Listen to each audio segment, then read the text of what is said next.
Om Jnana Timirandasya Jnananjana Shalakaya Chakshurun Militam Yena Tasmai Shri Gurave Namaha. Namo Om Vishnupadaya Krishna Prasthaya Bhutale Srimate Bhaktivedanta Swami Niti Namine. Namaste Saraswati Deve Gauravani Pacharine Nirvishesha Shunyavadi Paschatya Deshatarine Akanda Mandalakaram Yena Vyaptam Characharam Tad Padam Darshitam Yena Tasmai Shri Gurave Namaha.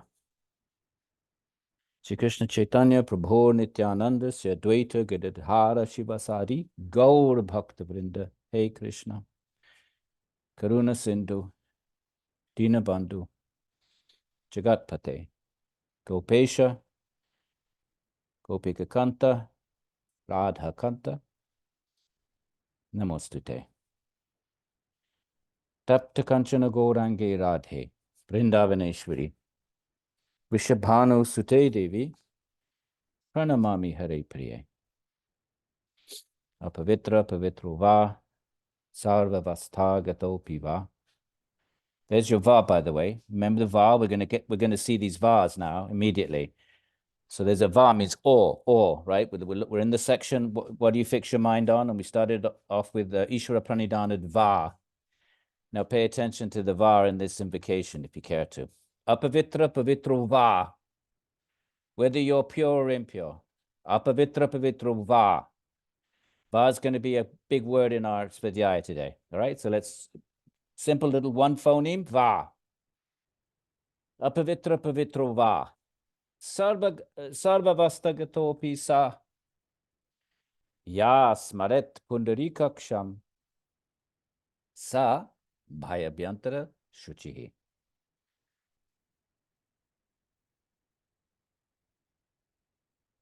Okay, friends.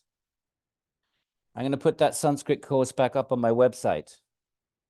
And so your assignment for next week, all of you, is to learn Sanskrit. There's about, I don't know, there must be about 50 lessons. So you do about 6 or 7 a day.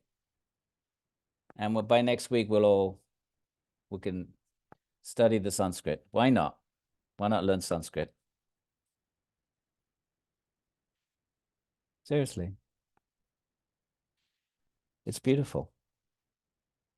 It's great to wrap your mind around the linguistic paradigms and try to puzzle out what's this ending? Where's the subject here? What's the object? And just keep the brain active. And it's a lifelong thing. So maybe, obviously, you learn the Sanskrit, you're getting closer to the source of its information. You know, it's not being mediated by another language. Of course, the knowledge itself is being mediated by words, but you can't function otherwise. You wouldn't even know there was an Atman unless someone told you, oh, that's words. So you can't just jump to Nirbija Samadhi without any words being presented to you in the first place. Why would anybody think of just Chittavriti Nirodhing? Who would ever think of that? Who would ever think that's just like a sane thing to do? Who would ever think that you could do it? Who could think you could do it? There are philosophers that deny that's possible. There are philosophers that say all consciousness is intentional, always has an object. Buddhists say that, and they're heavy-duty meditators. So this information comes to us through words, and the words in the moksha traditions of Sanskrit, of course, at least in the Vedic traditions. Buddhism is mostly written in Pali. So learn it. Why don't we all learn it? I'm still learning it, my friends, after 2.5 decades. Never ends, because words, you know, if you speak an Indian language, you have a great vocabulary start. Just like Italians, for them, it's effortless to learn Latin. They just have to learn the rules of Latin, but they got all the vocab. For us, we're never going to get to that. We don't have the vocab, but words mean so many different things. So you just have to, you get, you just accept at a certain point that you're going to be, you're going to have to use a dictionary till the end of time, at least to the end of this life. Fine. So that's your prop. You have to have a prop. So course is going back up. And it's not easy. It's a tapas. And you will never accomplish it. But you'll slowly improve. And you'll get much delight in whatever you can figure out when you run into Sanskrit passages. Do it. And then if we don't get liberated, at least next lifetime, we get born in a situation that's favorable to continue those kinds of studies.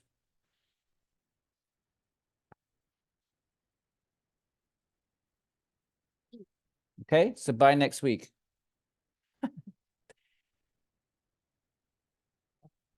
So we've got a bunch of vars.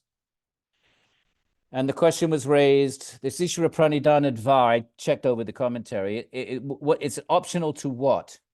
It's optional to the verses before the Ishvara Pranidhana dva. Okay, so we go back to 120. This is how most commentators take it, but there was one commentator who takes it optional to Vairagya and Abhyasa at the beginning. Right? How do you nirodha it? Abhyasa Vairagya Abhyam. So one commentator, do you know who he is? Do you know he's the commentator? His name is, my God, I forgot. He's a Muslim. He's a Muslim. Al-Biruni. Is it Al-Biruni? He was a traveler. And he's so objective. He's so, you wouldn't know that he was Islamic, theologian. He's so faithful to the tradition. Doesn't twist it, doesn't try. The only time that his one of the times his orientation just peeks through a little bit is the Ishvara verse.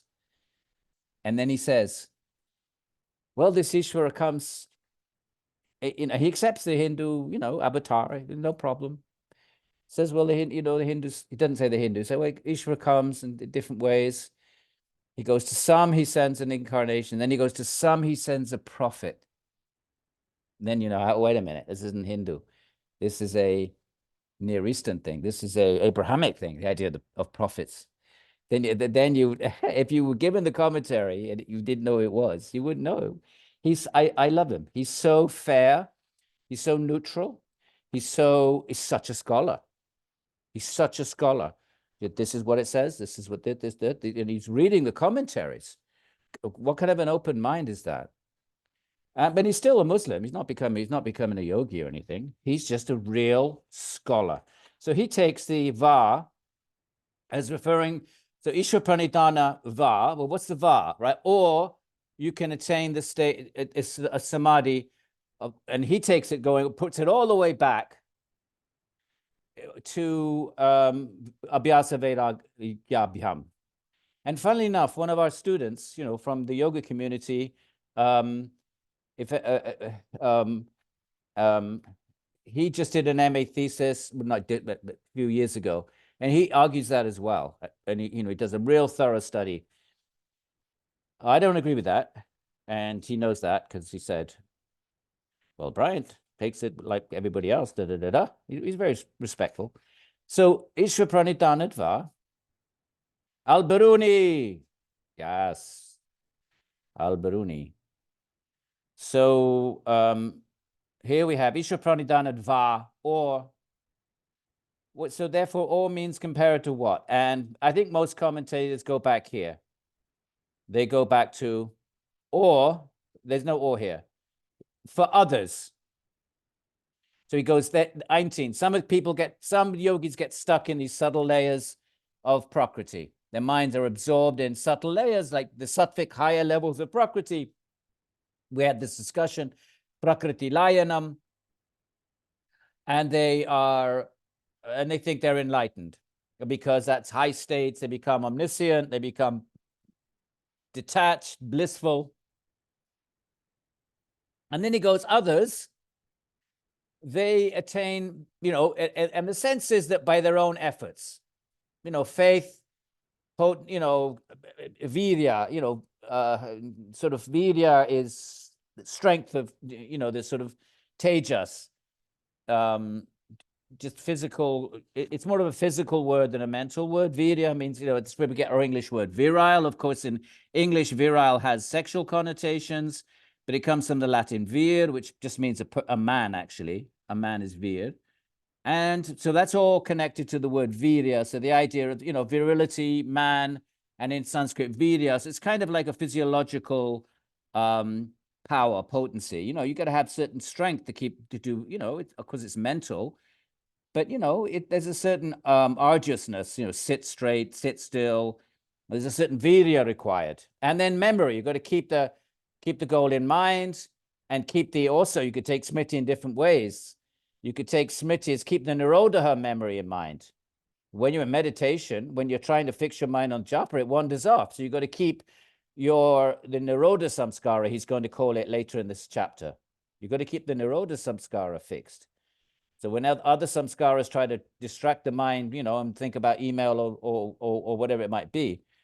And then there's samadhi, and then there's this wisdom. From samadhi, then there comes the prajna, the ultimate wisdom, which is what is the highest state of wisdom, called viveka in chapter 2, which is the ability to discriminate between Purusha and Prakriti. That's the grand finale goal of the material mind, at least in jnana. In bhakti, of course, the highest goal is that there's a Bhagavan over and above my own Atman. So preceded. So for others, the state of samadhi is preceded by this sort of consecutive type of activity of, first, you have to have faith, you have to be, you have to believe there's an Atman there lurking behind the mind. And then you have to sort of have the potency to take up the path, the sort of, the vigor, maybe that's a good word, the vigor, the physiological potency. Maybe potency is probably a good word for vira. It has that sense of potency. Smriti, keep the goal in mind, and then you go, okay, so that's for others. And then he goes, and then he has this business. It's near if you're intense, and that nearness, that intensity has a sort of light kind of intensity, which is a bit of an oxymoron, but let's go with it. Light intensity, medium, I don't know why. I think, just the philosophical mind, the scientific mind has a tendency to schematize, to just sort of not just come out with sweeping generalization, which is not the sign of a careful thinker. A careful thinker has a place for everything, schematizes, divides things up. So schematization, science is schematic in its nature, right? You divide forces into different, what are your base, you strive for simplicity, but you put things in certain, there's 4 kinds of forces, basic forces, magnetism, electromagnetism, so on and so forth. That's the sort of analytic mind. You analyze things into compartments, actually. That's one of the things analysis does. This doesn't fit here. Okay, we'll put it over there. It doesn't fit there either. Okay, we create a new category. So that's schematics. So this is a schematic verse. So this sort of intensity is light, middling, intense, right? And then you've got the va. So most people take this va to be in contrast to doing it kind of on your own without theism. You just do it. Your sheer willpower. Faith, vigor is kind of like a willpower kind of word. Right? I have the power, I have the potency. I don't need no Bhagavan. And you can attain the goal of yoga without Bhagavan. You cannot, obviously you can't attain bhakti without Bhagavan, because bhakti is the attainment of Bhagavan. But you can't attain Bhagavan with your power, your yogic virtuosity. No. Humility and surrender. Bhagavan cannot be conquered. Not even by the most powerfully endowed mental virtuosity of a yogi superstar. No. You read who are the bhaktas? They're illiterate, the gopis, they're non-yogis. They just love Bhagavan. They got no qualification whatsoever. Why are the gopis the highest bhaktas of all time? Of all time, my friend. In a male-dominated yogic universe, which is what the yogic universe of ancient India is, very, there's the occasional token female. Why? But when it comes to bhakti, that all gets knocked down. The greatest bhaktas, the text loves to makes this point, not the brahmanas. And in the case of the gopis, uneducated forest dwellers, not even village dwellers, forest dwellers.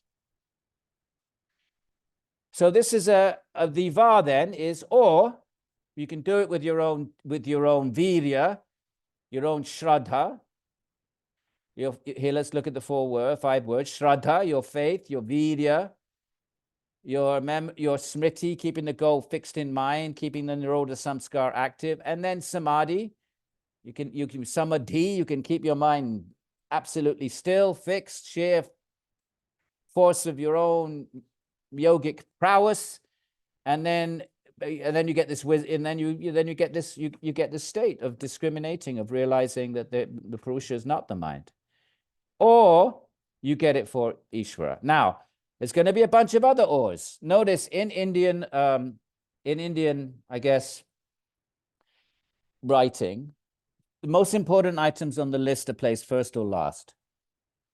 The Mimamsas and the Vedantins have this, because the old texts are full of, they're obscure in places. It's hard to construe meaning for us, but it was hard to construe meaning 2,000 years, 1,500 years ago. So then, and sometimes passages seem contradictory, and it says this here and that over there, and the world is real here, it's false of it. So then the Mimamsas, who were commenting on even older texts and the ritual texts, the Vedas before the Upanishads, they came up with this system that how do you establish the true purport of a text, especially if it's contradictory. And they said, right, leading statements, concluding statements carry more weight. Let's say you're not sure what a passage, it seems contradictory, a bit weird. Opening statements, closing statement, for that. So they have the 6 rules: opening statements, closing statement, repetition. If something's repeated, then clearly the passage is drawing attention to that. And they have these 6 rules. So opening statements. So on this list, Ishvara Pranidhana comes first. Number 1. So that's important. And number 2, Ishvara gets like 6 or 7 verses. He's omniscient. He's the guru of the ancients. He comes as the sound. Patanjali was a theist, my friends. And what did theism mean 2,000 years ago? What did it mean?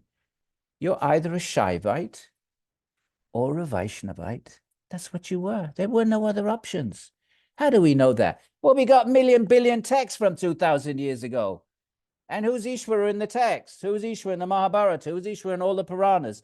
Who's Ishvara in the Gita? Well, it's Krishna, Vishnu, Shiva.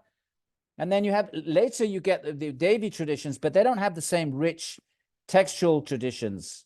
But you do have powerful Devi traditions. I don't think the fact that it's later means that they are somehow, I just think that they didn't attain literary form till later. But Devi theologies go back to the beginning. They were right there alongside the other theologies. So you have Devi, if you were a theist, that you believed that there was an Ishvara or an Ishvari, you believed there was a Bhagavan or a Bhagavati, what were your options? The only options that we see presented in this vast mass of Sanskrit literature. There was more written in Sanskrit than any other language of the world up until the advent of the printing press. More stuff written in Sanskrit than Latin or Greek. So you have this vast literary culture. And what is theism in that? It's Shiva. It's the devotee of Shiva, and many forms of Shiva, Vishnu, and that means Ram, Krishna, all the forms, Narayan. And then Devi, at a certain point, Devi, not nearly as much in terms of literary, but that doesn't mean anything. There will be oral traditions. So Patanjali was a theist. Everything he says about Ishvara, Krishna says about himself in the Gita. And in my commentary there, I draw all the connections. Krishna says, I am Om, I'm the guru of the ancients. I'm omniscient, everything. And Shiva says the same thing about himself in the Shvetasvatara. That's what theism is. Take it or leave it.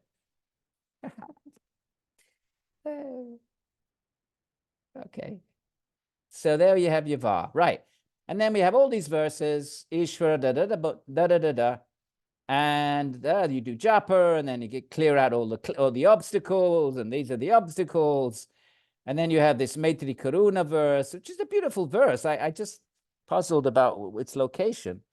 But anyway, it's a lovely verse. I know yogis like it because it's kind of more this worldly, and it more, this text is not about how to live in the world.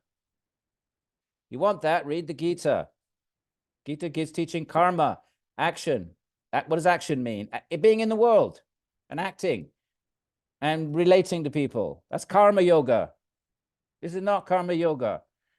This is the opposite. It's pratyahara, withdrawing from the world. So, but this lovely little verse, I have to admit, and it's it's an old. It must have been floating around because the Buddhists have the same thing. They call it the four. They have the names for it. The four. Forget. As long as we don't forget our mantras, my friends. When senility comes knocking on the door, and the mind is like, oh, you can't remember anything. As long as we can mumble our mantras, let old age not take our mantras, and we just cling. The Brahma Viharas, cling to our mantras right now. So now we've got a bunch of vas.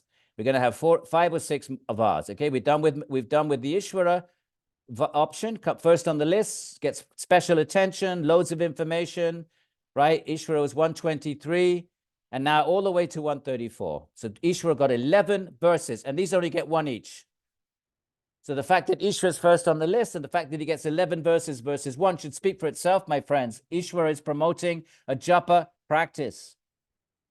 But he's pretty liberal and open-minded for this. He's not, he's giving options. Okay, you don't like Ishvara. You don't like the idea that there's something higher than you. You want to be Bhagavan. You want to be, oh, I'm the truth. All right, you want to do that, fine. Then you can fix your mind on your prana. Va, there's your va. The prachardana and the vidharanabhyam, the retention and the exhalation of the breath, right? So that we're more familiar with the language of Puraka, Rechaka, and Kumbhaka. And the commentators say, why do they talk about exhaling and retaining and not inhaling? And they say, well, you don't need to mention inhaling, because if you exhale and retain, at some point you have to inhale or you're dead. So I think they're just kind of, so what, that somebody says, well, where's the 3? Where's the third? Why does it only say exhaling and retaining? You're a commentator. You have to sort of try to have an answer. I like to think of them as, these are powerful intellectuals. They have their own students. So they're running into questions in their svadhyayas with their students. It's just like when I was writing this commentary, I was representing the commentaries, but I'd be teaching it to my students, and some of that feedback gets in your head and it kind of comes out in your writing. It's natural. So, so now you can, in other words, you can, if you don't want a theistic practice, you're just not either you reject the idea of God, right? Ananivarya, the Sankhya Sutras, a later text, 15th century, coming in the yoga tradition, Sankhya's yoga. It says, Ishvara ananivarya, not necessary. Doesn't contribute anything to metaphysical needs. Let Prakriti be, produce the world by its own svabhava. Why do we need an Ishvara to stir it? What do you gain? There has to be a prime cause, something that creates, something that sets it all in motion. And you want to say, this is the atheistic Sankhya, non-theistic, near Ishvara. And you Ishvara people, you Ishvara Vadin. Vada means a point of view, philosophy. And Vadin, write this down, my friends. I'd like to be able to use it. A Vadin is the follower of a particular school of thought. So if you're an Advaita follower, then you're following Advaita Vada, and the follower is Vadin, like Yogin. In means somebody that owns something, follows something, and the ladies are Ini. So Ishvara Vadin, Vadini. So if you believe in Ishvara, you're Ishvara Vadin. Buddhists, they're near, no, near Ishvara Vada is Buddhism. Jainism, near Ishvara Vada. And Sankhya, mostly Sankhya is Ishvara Vada, contrary to what you read in books. Most Sankhya, Gita Sankhya, Ishvara. Mahabharata Moksha Dharma, Ishvara. All of the Puranas are all Sankhya in their metaphysics. So the vast majority of Sankhya traditions were Ishvara Vada, and the followers were Ishvara Vadin. But there was an atheistic Sankhya school, and Vedanta, in the second chapter of Vedanta, they reject it. They say well, something has to stir. There has to be a prime mover, like Aristotle came to that conclusion. Something has to be, everything's moving and it's being moved by something else and moved by something else. Well, there has to be something that there has to be some immobile mover.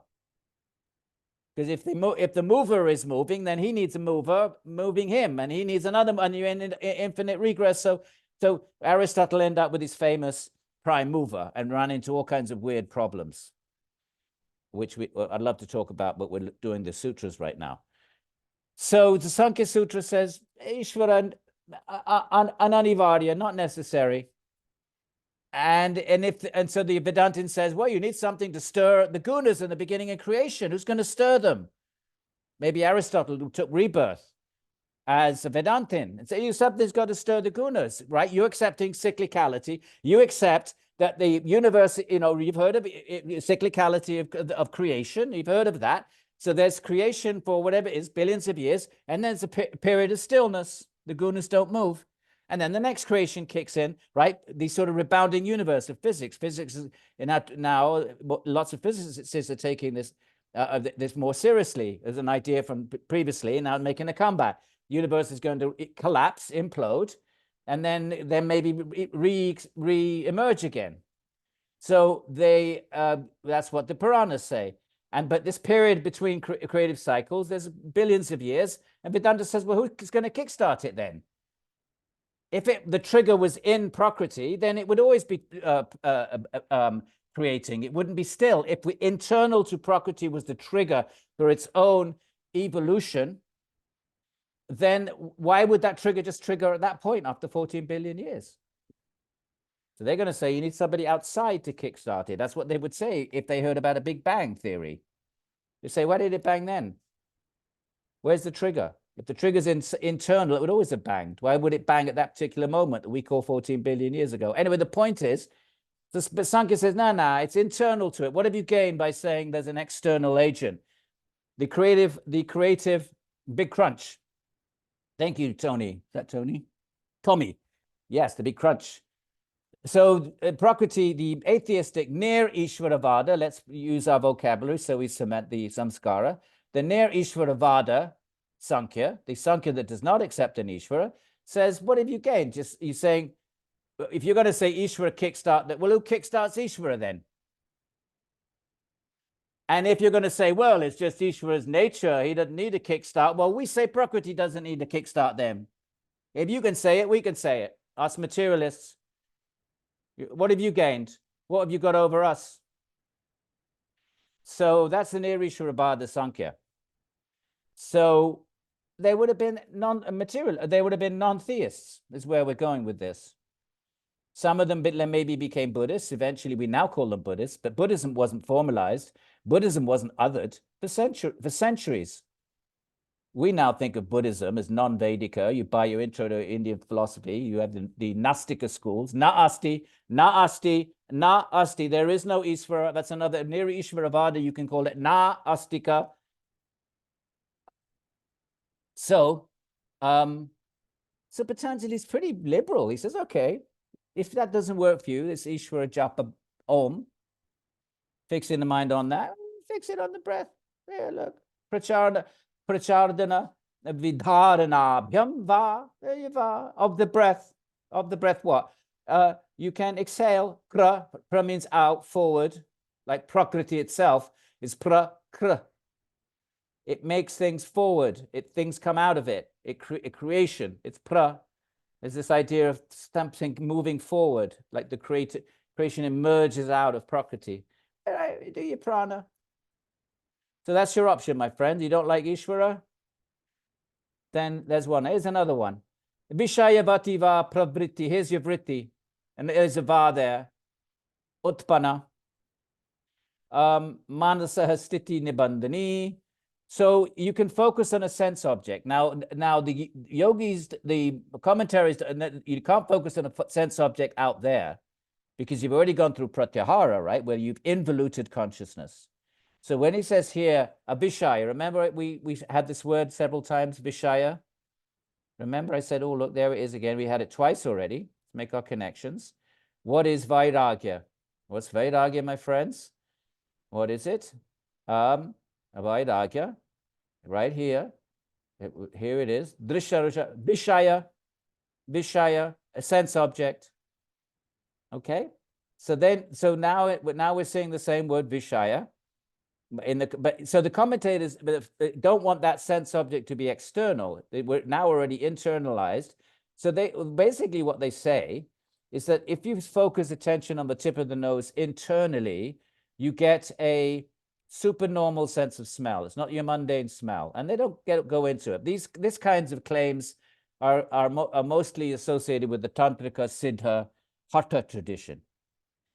Which what's the common denominator? These are alternative names, my friends. Hatha, Siddha, the Hatha traditions, Siddha traditions, Tantra. They're basically a cluster of traditions. You can call them any of those names. What's the common denominator? What makes them a cluster of traditions different from others? Kundalini. You have the subtle physiology with the chakras, and the goal is to raise Kundalini up through the Sushumna, in the subtle psychic channels of the body, the central one. Patanjali's got nothing to do with that. It doesn't mean they reject it, because he does mention a chakra. So he does mention, it's like the Bhagavata Purana, 18,000 verses. That's the text I work with. It mentions a chakra in one verse, which means that they accept that physiology. They're just not interested in it. For certain schools, that tantrika physiology is still prakriti. They find it a little hard to assign it a high level of spiritual, metaphysically, that it's very this focus on this physiology makes it yoga, but a high, but it's still in the realm of physiology and subtle energies and the chakras, and all of this is prakriti.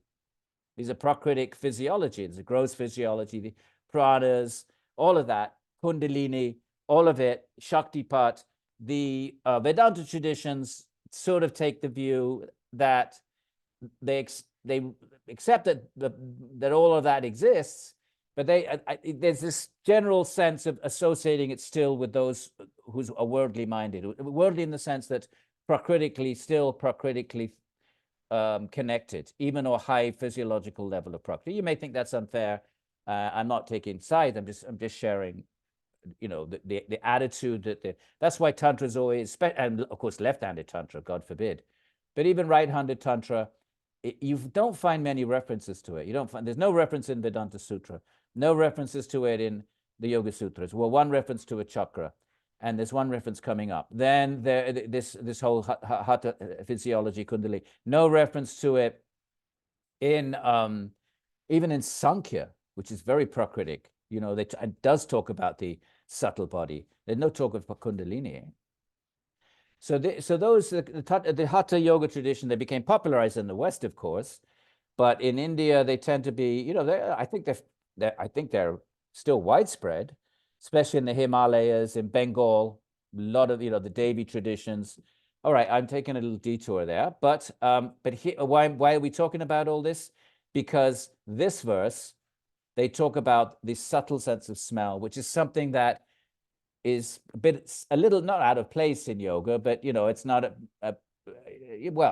but it is something that associated that, you know, when the chakras, when Kundalini rises through the chakras, the different chakras, you have these super sensual, but nonetheless sensual, but super sensual. So you hear sounds and smells that are not the gross prakritic ones, that are not attainable to normal people, but they are attainable to yogis who are using this sort of subtle physiology in the quest for liberation.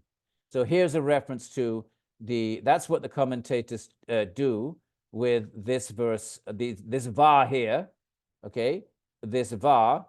So the first va is prana, and the second va is a vishayavati, a pravritir, the mind can attain steadiness, because remember, if you're fixing the mind, it's got to be fixed on something. So stiti nibandhani of the mind. There is the fixed situation. So stiti, any of these st words are cognate with our English stand, steady, stable. These st words are old Indo-European. And in Sanskrit, if you have a st with an ending on it, there's so many, it could be noun, could be a verb. But the root st means precisely that, stable, steady. And we see the same words in English in the words I just mentioned. So there is the nibandhana, the connection, the steady connection of the mind can arise from the vishayabhati, a sense bearing, a sensual object, but it's not the gross objects out there. Why? Because we're internal now. We've already passed the fifth limb of yoga, which is pratyahara. So therefore, if it's not external, then the commentators talk about subtle experiences, which are just mentioned in passing here in this one verse, but are much more central and much more of interest to the Shakta tradition. So hopefully everything I just said kind of fits together, okay? That's why we took a little excursion and spoke a little bit about the Hatha traditions, because I know a lot of you have probably run into teachers or traditions that have more of a Kundalini or a Shakta Hatha focus. So I just wanted to make it clear that those traditions are not, you don't find them in yoga, in Sankhya, in Vedanta, Mimamsa, Nyaya, the so-called six schools, classical schools. Because so therefore, that's why there's six schools. Why isn't Hatha Yoga a school? They have philosophy, they have serious analytical thinkers. How come they didn't make it into the list of six? Well, because they were always considered marginal. Hope I'm not disappointing anybody. But I'm not taking sides. I'm just providing information. Right? Or steady, or now there's a va. Now we're on the fourth va. We've had Ishvara Pranidhanad va. We have pranas, the pranava. We have this Vishayavati. And by the way, one commentator says something very interesting here. He says, if you have a super sensual experience, even though it's obviously not the goal of yoga, if you have a super normal experience, it increases your faith in the other claims that yoga makes. Because we're making all these claims, and we're sitting there reading it, thinking, oh, well, you know, my mind likes it, but how do I know it's true? What if a skeptic challenged us? What are you believing in? What grounds are you believing all this stuff? Well, at least if you've had one supernormal experience, as Hariharananda, well, at least you can say, well, I know for sure there's something beyond the mundane, and that increases your faith. There could be a million other things, or there certainly could be the things that the Yoga Sutra speaks about. So I don't know if any of you have had supernormal experiences. And I can't say but I had one very, very profound bhakti experience, and that definitely worked. It wasn't the grand finale or anything like that. It wasn't darshan of Krishna.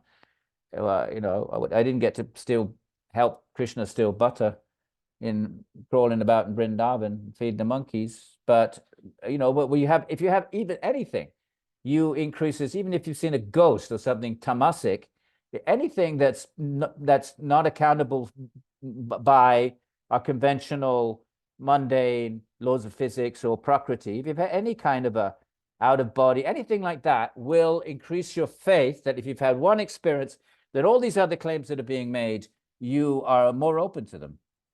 It's just natural. So if any of you have had cool experiences, do share. I'm always interested in them. Drop me an email and say if you care to. Okay.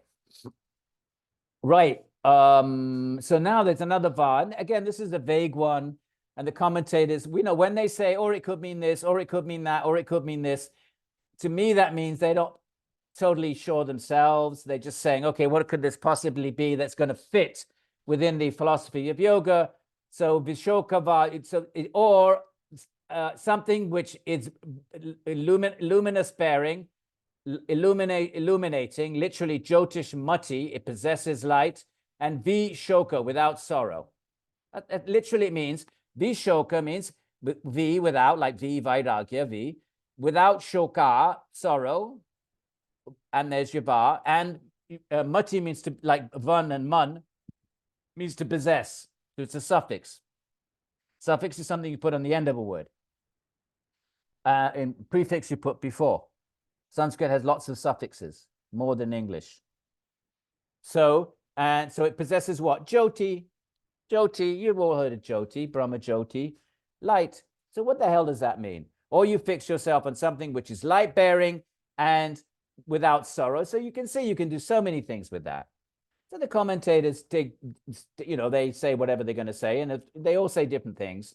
Some say, well, when mostly it seems to be connected when the mind is very, very sattvic, because you can't chitta vritti nirodha if the mind is rajasic. By definition, rajas means always moving, and tamas means slothful and lethargic. A tamasic mind, you're gonna fall asleep. So therefore, the mind has to be sattvic. The more sattvic it is, now sattva by nature is luminous, and sattva, a quality of sattva, as we read in the Gita in the 18th chapter, is its happiness. Not the ananda of the Atman. You have to don't confuse the Satchidananda of the Atman itself with the Shuka of the Sattva. Sattva is happiness bearing, but it's prakritic. And it's a happiness that comes from detachment, freedom of desire. It's just complete liberating. You're seeing the oneness of all beings. And it's just a state of kind of well-being, contentment, that comes when you give up craving, you give up desire. We give up all our nonsense, my friends. We cling on to our nonsense. So that's Vishoka. Okay, so the way they interpret this verse is all of the common denominator is something to do with highly, highly sattvic mind, which is illuminous. It's radiant by its very, when there's no rajas and tamas obscuring it, it's radiant. Don't confuse it with the radiance of the soul, please. I think the halos of medieval Christianity would be this. It's sattva. When you go into a good museum and you go into the Byzantine art and the sort of art of the 12th, 13th century, all of the saints have these halos.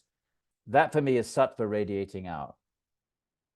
And it's Jyotishmati, that's what this verse is saying. It's Vishoka. You're free of misery. You're detached. If you're detached, you don't cling. If you don't cling, then you don't. If you lose something, it doesn't mean anything to you. You're just content, and you're fully absorbed in meditation on the self, which you know is eternal. So then the fear of death minimizes anyway. Patanjali says it may not quite disappear because vidoshoapi, even the wise, cling, are fearful of death, but you're much less fearful than others. So that so there's lots of things you can do with this. Okay, a sattvic mind is. You can fix the mind on somehow. The mind can be fixed in pure sattva. There's nothing disturbing it. Or another var now. The vitaraga vishaya. There's a vishaya, my friends. There's a vishaya here. 135 vishaya, because it's an object. The mind has to have a vishaya. It's got to have an object to be fixed. This is not mindfulness. Don't confuse this with Buddhist mindfulness. Mindfulness meditation does not seek to fix the mind. It seeks to witness it, observe it, perceive its foolish nature. But so another vishaya is you can vitaraga, you can fix the mind on someone who is free of desire. And you could take this as a kind of a guru figure. If you read Muktananda's Play of Consciousness, Muktananda was a great Siddha teacher who came to the West in the 60s. And he wrote one of the classics of the 60s. There was classics. There was Autobiography of a Yogi, which was a classic of the counterculture. There was the Hare Krishna books. The Krishna book by Bhaktivedanta Swami was a kind of one of the classics floating around in the 60s. And then was Muktananda's Play of Consciousness. And he simply meditated on his guru, who was called Nityananda or something, Nityananda. And so that's an example, but it has to be free of desire. What's a guru? Free of desire, my friends. Free of desire. When Krishna, give me once. Oh, I can't minimize. Okay. How do I get in here? Chapter 2 of the Gita. Arjuna says, how do you recognize a sthita-di, one whose mind is fixed? Can I minimize this? Can I do that? Oh, I can do that. And I can do this. And I can go down here. And no, doesn't want me to do that. Okay. Eleonora, can you get chapter 2 of the Gita? You think? Yeah, Please? give me a minute. Yeah, and let's bring it up. But you And go to I make you co-host, and then we look at the end where Arjuna says, how do you recognize a sthita-di, right? One whose mind is fixed, which is what the goal of yoga is. And Krishna gives an answer, and every single answer is free of desire, free of desire. He changes the word, free of attachment. That's the Vita Raga of this verse, and I have to make you co-host. So when I go into participants, and I go and I look for E.T, there she is, and I do what? More, make more, add pin, make co-host, bada boom. And we'll just have a quick peek at those verses, if it's okay with you all. It's really important to make these connections, my friends, because the Gita and the Yoga Sutras are our canonical texts. That's what they are. So you go, can you make that bigger? Yes. What verse? Oh, go to the end. I don't know. Go to 250 and we'll see where we land. And then Arjuna is going to ask this question. Go. Go, go, go, go, go, go, go, go, go, go. Back. There. Okay? Back. One back. Here. Look at Arjuna's great question. Arjuna spoke. Can you see it? Can you make it bigger? Please, Eleonora. Yeah. Arjuna spoke. How does one describe him who is of steady wisdom, right? The whole of Yoga Sutras about steady. What's the word? Samadhi. Yeah, there it is. Look, there. Oh, look. Samadhi star. There's your star. Your star word. Root. We're all going to learn Sanskrit, remember? So star, samadhi. One who is situated in samadhi. So obviously this is relevant to what we're doing in the Yoga Sutra, right? Of him, right? Sthita-di. Now another star word. Who's D? Right? D. This D is the same as comes from dhyana. D is the feminine noun from D that you get the word dhyana. So one whose mind is sthita. How would he talk? How does he sit? Right? Arjuna is a practicalist. He says, I can't climb into his head. I don't know if his mind is what he's thinking about. So can I tell externally? Does he sit differently? Does he float in the air? How does he speak? How does he wander about? Right? So that's the question. Basically, how do you recognize someone? Now go down to Krishna's answers. There's 20 verses, and we won't have time to look at them all, but just get a sense of them. And let's do this. Oh, let's get rid of that. Bada boom. Look at it, every verse. When he leaves behind desires, all of them, sarvam. Why all of them? Why can't I have just a couple? I'll tell you what, get rid of 10 trillion desires, but let me keep 2. No, because if you keep 2 desires, what happens? Well, your consciousness is going to be fixed on those 2 desires, isn't it? And if it's fixed on the 2 desires, what's it not fixed on then? Svarupa pastanam. So all of them, he says, all of them. Sarvam. All right, and the next, look, whose desire for pleasures has disappeared. And he gives 20 verses. Every single one of them has something about desire. Okay, you get the point. Maybe do 2 more verses. Look, here, withdraws the senses from the sense objects. That's pratyahara. Without attachment, that means without a desire. Neither rejoicing nor dislike. Let me paraphrases it. So back to the Yoga Sutra. Thank you. So you can fix the mind on one who is raga, vita. You know, raga is one of the kleshas. Here's your vishaya. Fix the mind on one who is on a pure saintly being. What's a saintly being? Let's be practical. These words are useless. Saint. What a useless word. What does it mean? Right? Or, oh, spiritual. He's spiritual. What does that mean? It could be a ghost up in the attic as a spirit. So let's be practical. What does it mean to be an advanced yogi free of desire? Period. All over the Gita. I told you so many times. A student did an MA thesis. How many words in the Gita speak about paraphrases, synonyms? And it was a fifth, between a quarter and a fifth of the entire text, a quarter of the text. So you can't get away from it. You want to be a yogi, we have to be free of desire. All this highfalutin, oh, what does this samadhi mean and that samadhi mean? And how about we start working on the kleshas? That's where it's all at, becoming free of desire. Now, so there's your third, fourth var. Now another var. And this is another odd one. Svapna nidra jnana lambana. You're a lambana. Now there's the word alambana. It's the prop. In fact, in Iyengar yoga, I think, your props are called alambanas. I mean, not everybody calls them that, but they sometimes are called alambanas. So, alambanas.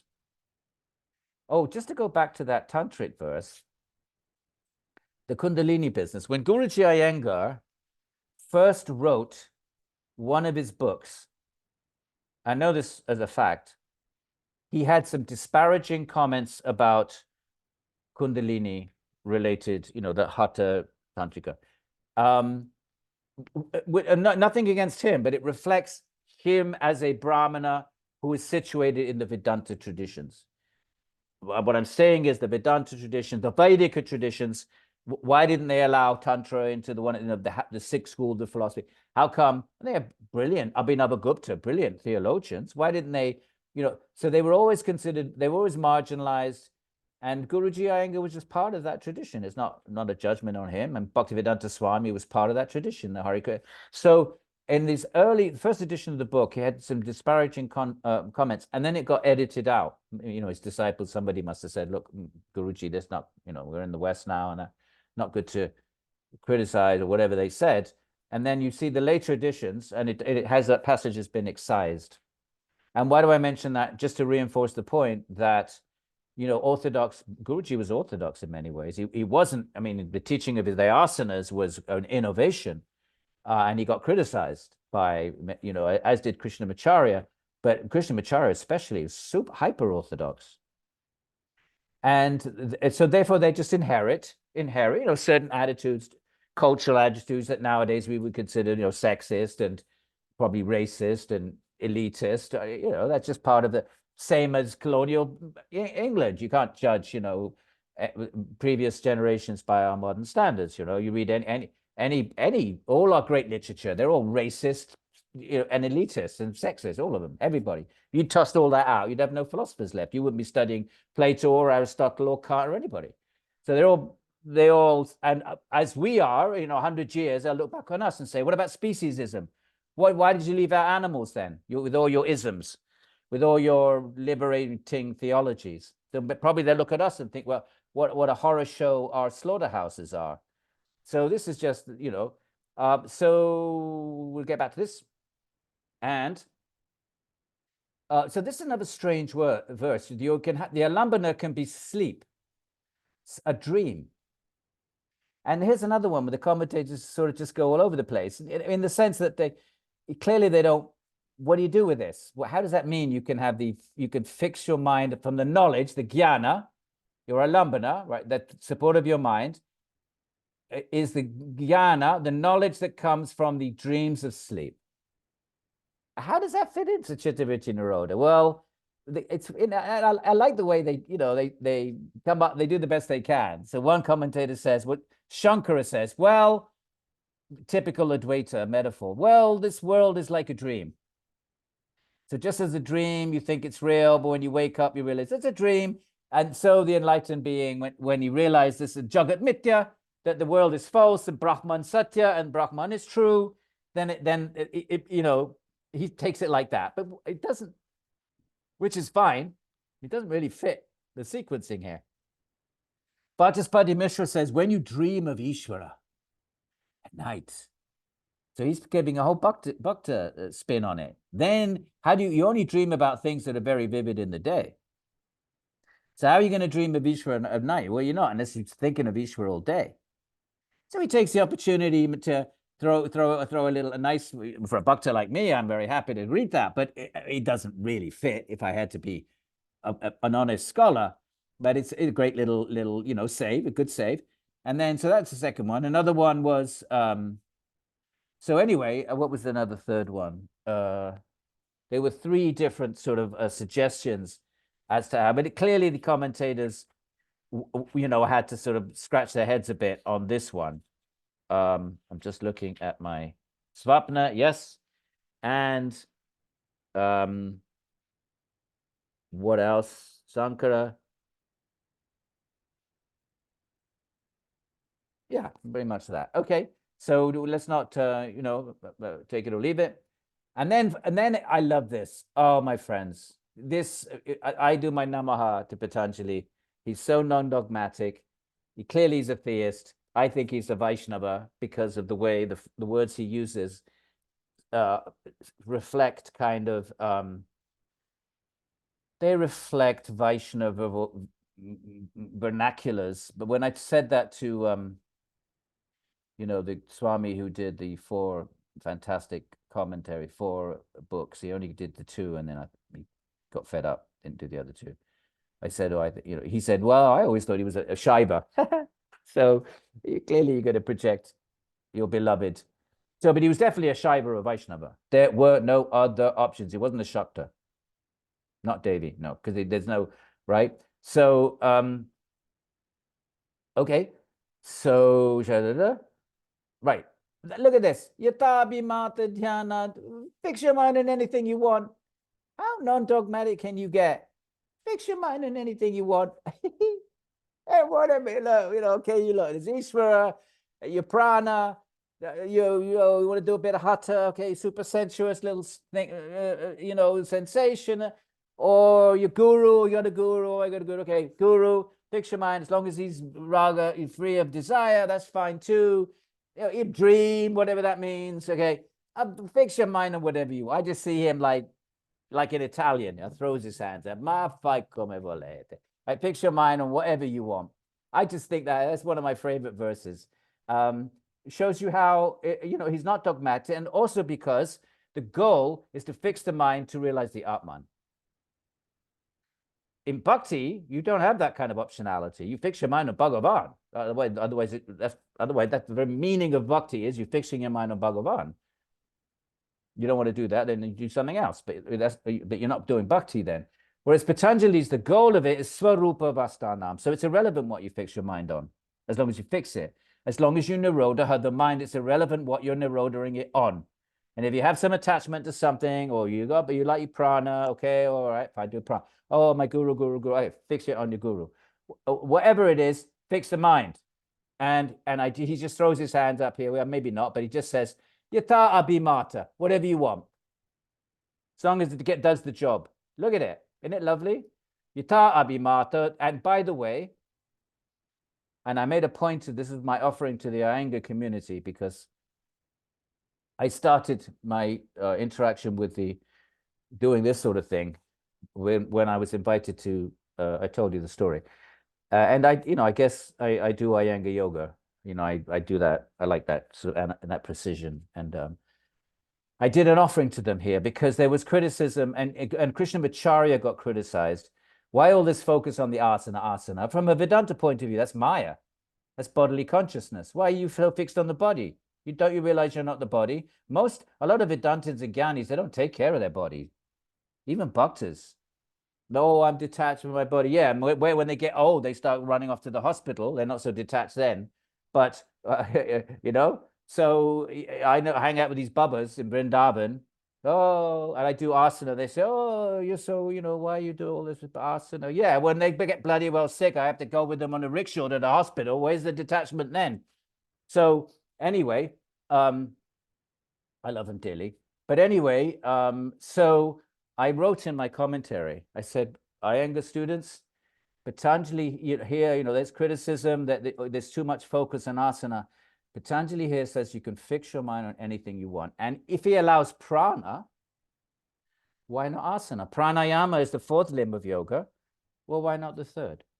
Provided you use your asana as an alambana to still the mind, my friends, that means you can't be going from one pose to another. Then that's not samadhi. Because if you're saying, okay, now I'm going to go in another pose, well, you just created a vritti, haven't you? That means your mind is active and you're directing, okay, now go in the next pose. So you can't be moving, but you can sit in one pose. I don't know how you would do it, but there's no way of denying that possibility that the mind can be fixed. I don't know what that means, fixed in a pose, but if it can be fixed on your prana, it's easy for me to understand. I can focus the mind, but for some of you, you may have an insight into how, as long as the mind is fixed, that's the sine qua non, Latin, without which no. Minimal requirement. If you're going to use asana to fix your mind, then it has to be immobile. And if anyone challenges you, you point to this verse here. Patanjali himself says, fix it on anything you want. So why not asana if that's your thing? And again, he allows prana, which is the fourth limb of yoga up here. He allows prana, 134, pranasya, with one of the bars. So you could make a case for asana. And if that applies to you, read my commentary there. That was my gift to the Iyengar community, that don't let anybody mess you around and say that you people too much bodily consciousness. Here's your answer. And I, that was my gift for them, my offering. You have to, okay, now, look at this. The Vashikara Asya, the mental control, the mastery. We've had this Vashikara. Should we make our connections? Vashikara is control. Okay? With Vairagya. What's Vairagya? What's Vairagya, my friends? Back to Vairagya. Here we are. Where is it? Vashikara, 115. Vashikara, to make control, to make vash. Vash is to control, to make control. Who does Vairagya? What is it? One whose mind is controlled. It's the controlled mind of one who is without thirst. So look, Vashikara, highlight that in yellow because you're all going to learn Sanskrit. And it's nice for you to start making these connections. And down here, we have a Vashikara in this verse here, which is Vashikara 140. So this mental control, my friends, take it or leave it, goes down to the subatomic particle or the entire Mahatattva. At this point, the yogi's mind has broken out of the confines of karma. Karma keeps our minds trapped in under the control. We're subject to the range of the senses. So we are going to be conscious of our senses. We see so far, we hear so far. Our range of perception is limited by karma. The yogi bypasses karma at these high levels. And then what's to stop consciousness pervading the whole universe? Like light can, if it's not trapped.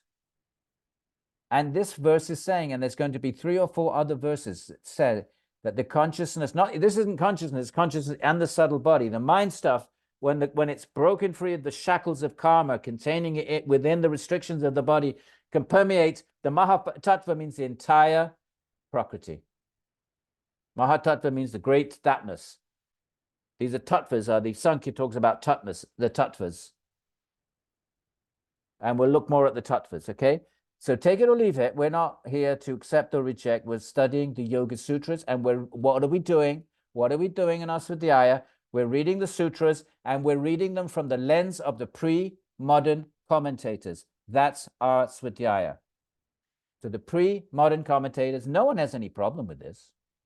The Buddha, before he attained his 4th watch of the night, and when he became enlightened, in the first watch, he knew all his past lives, And then in the second, he knew all the past lives. But this idea of omniscience is taken, but is accepted not just by weird mystics, but by the most intellectually erudite the scholars of ancient India. No one had any problem with this possibility that the mind stuff can, untethered from its karmic bondage,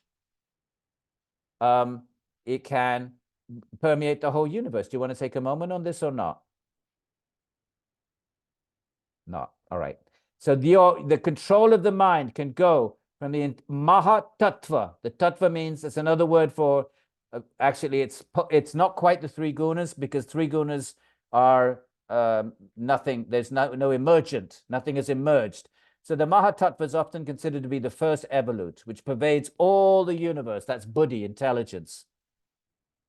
If we look at our chart, which we're going to have to look at anyway, when we, I wanted to get it up, and I don't know where it went, but let's keep going. Okay, it's up there somewhere, and we're going to need it anyway. We'll come back to this first when we get the chart up. Okay, in other words, and what's the minute the yogi can perceive the subatomic particle? Take it or leave it. Scientists can't see it. They infer it's there, and the atom leaves a trail in some kind of a chamber, and you perceive it's the trail of the atom. You perceive its effects. You can't actually perceive the atom or the muons and all these tiny subatomic particles. They're not perceivable through instrumentation. You perceive their effects. The yoga will claim you can see them. Take it or leave it. So you can see the smallest the smallest thing is the Maha-Anu. Anu means an indivisible entity. You can't divide it anymore. Then it ceases to be an entity. All right, so the particle dissolves into a wave. Then it's no longer a particulate. That quantum, even in quantum theory, the whole wave particle mystery. So that when it's a particle, it's localized. So that the smallest the smallest particulate of matter is the anu. It cannot be broken down into, if you break it down, it dissolves into subtle energy. That's what we're talking about here. You want the chart? Yeah. You mean Okay. the control, right? But let me share. Share what? The screen. Okay. So the yogi's control.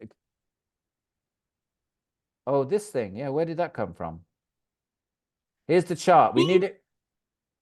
You have that? Okay, this Prakriti, which is just three gunas, and it's alinga. There's no sign of it. There's no way it can be perceived. No way it can be perceived. It has no signs. We need this for our of future verses. This is fine. Cannot make it bigger. It's okay. It's okay. We're going to be only a second here. Okay. Right. So then the first thing that comes out of it is the Maha. We just read in the verse, Mahatattva. It's the first principle of individuation. In other words, Prakriti emerges this, and it's sometimes called a linga. You've heard of the Shiva linga, because the Shiva linga means a sign. What's the sign of Shiva? Is the Shiva linga.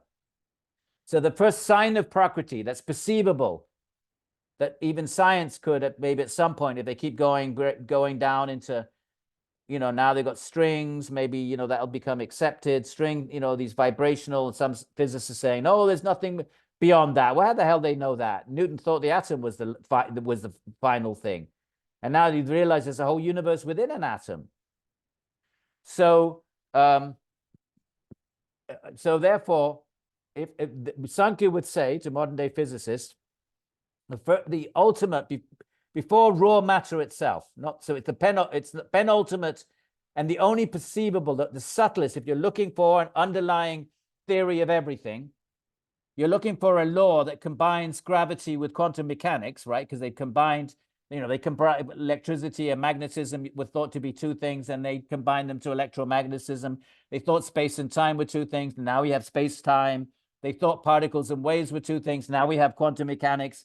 And I as far as I know, it's now come down to the binary. Those four things have come down to a distinction between, and now they're trying to combine gravity with quantum mechanics. But Sankhya would say, if they knew about all that, they would say, well, if you keep going, your ultimate final substratum before raw energy itself, which is just the gunas, which is imperceivable. There's no way you can perceive it or anything like that. But you could, in principle, perceive buddhi, and buddhi is intelligence. Now, whether that is the mathematical foundation of the world, Allah, whoever it was, but Pythagoras, you know, that the basis of all reality is you know, codes, you know, who knows, but it means intelligence. And then that breaks into ego, and then you get these subtle energies, the tan, only them, right? And okay, sound, touch, form, taste, smell. That sounds very medieval, but what are they? They're shaktis. They're vibrational, physical evolutes from Prakriti. And then you get your subatomic entities. You know, okay, modern physics would say, you know, after Big Bang, you had hydrogen, then you had helium, and now we got our periodic table, and there's a logic to why the way that they classify it and what makes it onto the periodic table, what doesn't. Well, Sankhya would say actually there's 5 kinds of subatomic. You can reduce them all to 5.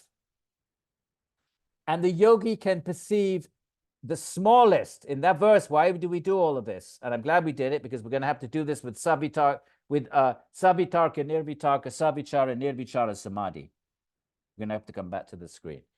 So they would say you can see the subatomic particle, whatever that ends up being, muons, gluons, before it breaks down into something vibrational. The smallest particulate used to be called an atom, but that atom doesn't apply anymore, because they found out there are smaller particulates within an atom. There's electrons and protons and neutrons. And now you have these muons, and they're building that bloody great big thing, all right, to try to sort of get down to even smaller particulates, right? This verse, well, let's put it all together. How do I get out of this? This verse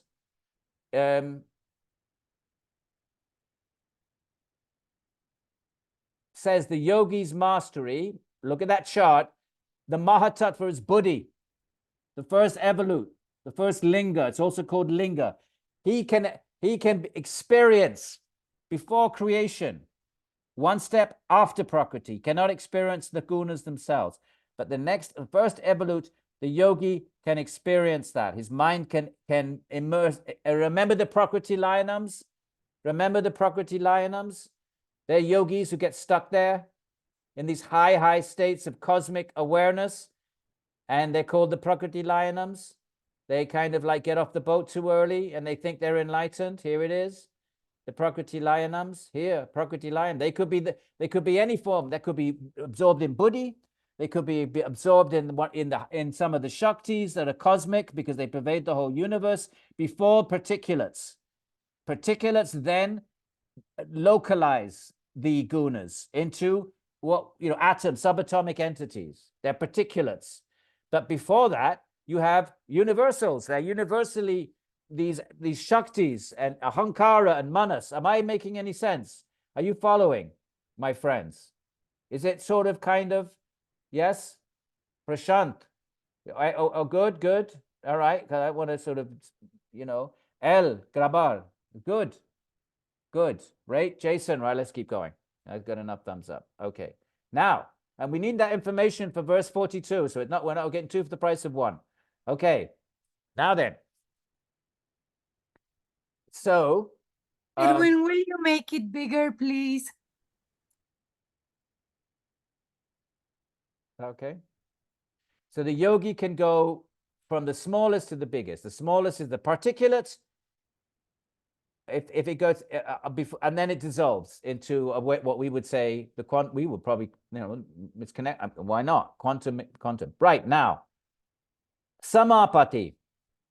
Well, let's just get to the English.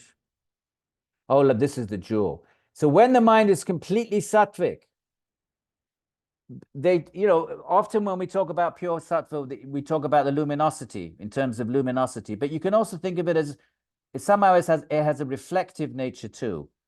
And you often find the metaphor of the mirror of the mind. That's what asmita samadhi is. So this is called samapati. It's free from all vrittis, because we're in a state now of the high chitta vritti nirodha. We're in a state of nirodha, which would be, samadhi. We're in samadhi. The mind becomes like a transparent jewel, and it reflects whatever's put in front of it, whether it's the knower, the instrument of knowledge, or the object of knowledge. The knower is not the Atman. It's the intelligence, buddhi. The instrument of knowledge, it could be the mind, could be the shaktis behind the senses. They're all instruments of knowledge. And the object of knowledge are the anus, the particulates. It doesn't matter. The mind is so pure, whatever object is put in front of it, the mind can become fixed on it, absorb itself in it, and use it as an object of meditation.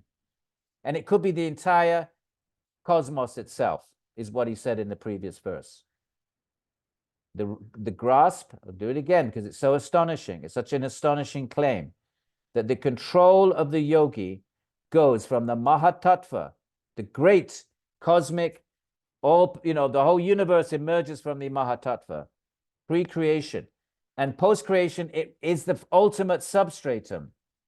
This table, we say it's made of, atoms within which are, subatomic particles. And if you keep dissolving it, so Sankhya would say, yes, it's made of those particulates, but they themselves are densifications of subtler things.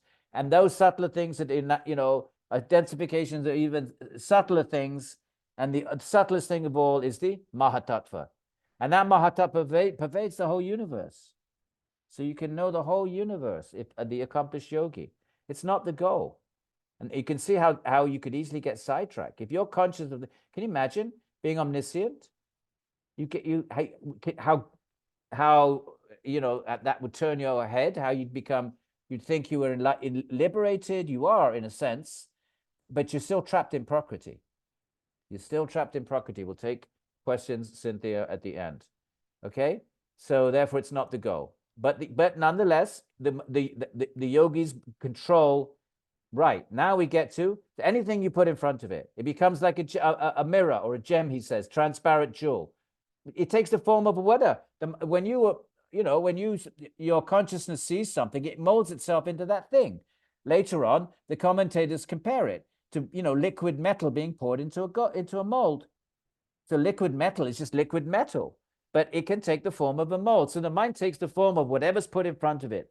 And remember, we're talking about your alambanas. All of this is about fixing the mind. And he's just takes this little discussion to this astonishing place that the mind can actually be fixed on the smallest particulate to the entire cosmic underlying, what physicists might say, the unifying principle of all of it, underpinning all material reality. But not the three gunas themselves. So it's penultimate, I think. So now this samapati, right? Now we're talking about samadhi, also known as sabija samadhi.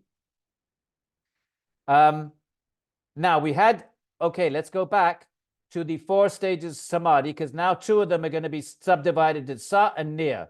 Sa means with, nir means without. Let's just make our connection. We have to make our connections.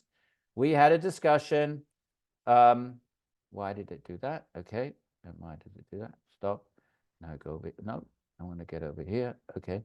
There we are. And now we do this and that. There we are. Okay. I'm obviously not very good at this.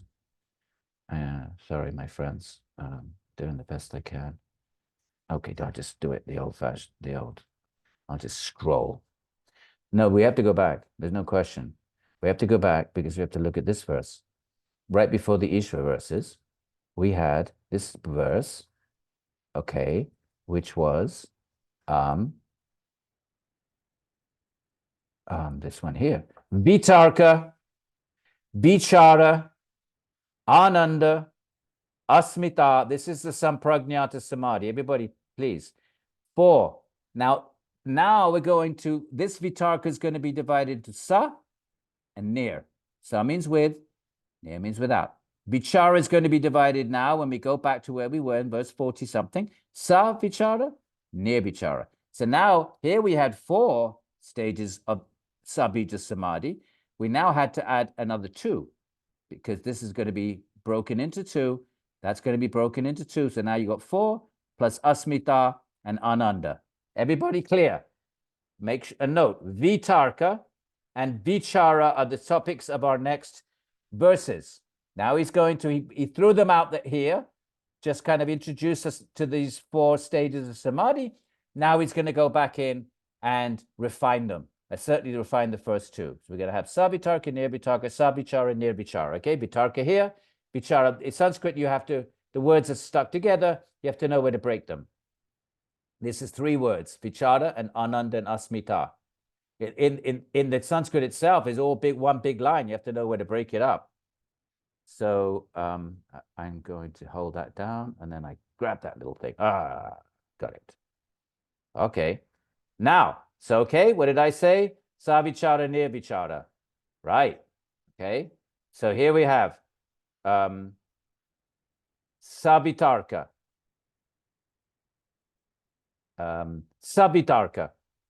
The first of the 4 in that verse, what was that? It was 117. Now we're going to, that's Vitarka, it's going to be Savitarka. What is Savitarka? It is your object of meditation, Tatra, the object of meditation, Shabda Artha Jnana Vikalpe Sankirna.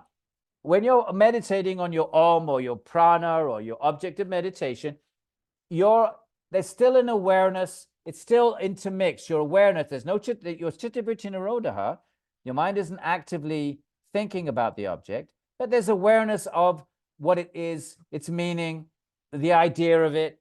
So you know that the prana, you're fixing the mind on the prana, but there's a subtle awareness in the mind, not an active, thoughtful one, not a deliberative one, but there's an awareness that this, prana is the word, the name for it. You know its name. You know what it is. There's an awareness of it as an individual thing, and where does it fit into the universe of objects? So there's this. So the awareness is intermixed with the notions of the word, the name for the thing. If I'm doing Om, I know it's a name of. There's an awareness. This is the name of Ishvara. Meaning, I know it means Brahman. It means Ishvara. The idea is still this kind of. It's conceptual. It's still. There's an awareness of what the thing is. So that's Savitarka. Nirvitarka, you may have guessed already, Smriti Parishuddho. All memory is purged. If you have no memory, you don't know what the word is. You don't know language anymore. You don't know what an object is as distinct from any other object. Your memory has been purged. If you have no memory, you don't know what a door is. And you don't know what it's called. So your Smriti Parishuddho, there's a purging of memory. And Svarupa Shunya Eva, and the mind is empty. It's empty of its samskaras. It's the samskaras that give us a recollection. Because of samskaras, we know, okay, I'm going to get up now, and I'm going to walk out the door, and I know what a door is, and I know why I'm going out, and I'm going outside to the garden. All of that's memory. And these are all the samskaras in the mind. If that is all not purged, but it's all sattva, sattva has just pushed all that down into because nothing gets purged. But it's all pushed out of conscious awareness. There's no awareness of meaning, of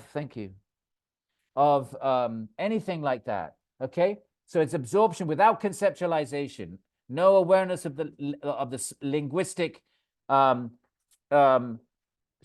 that name things. Right, memory has been purged. Mind is empty of its own reflective nature. So now only the object shines forth. You don't know what it is. You're not recognizing it. You don't know its name. You don't know its relationship with anything else. that object becomes your universe. And there's no conceptual awareness of what it is. That's nirvitarka. Is it a little bit clear? Remember, we're using our intellect. These are supposed to be experiential states. We shouldn't even be studying this, but Patanjali has given it to us just so we can have a clear idea of the map. But the point of this study is not intellectual. You just sort of add another intellectual project onto your intellectual repertoire. That's like a philosopher. We want to read everything, anybody. That's not going to help you at the moment of death. So the point of this kind of really technical attempt at explanation is to encourage us to practice. So that's Savitarka, Nirvitarka, right?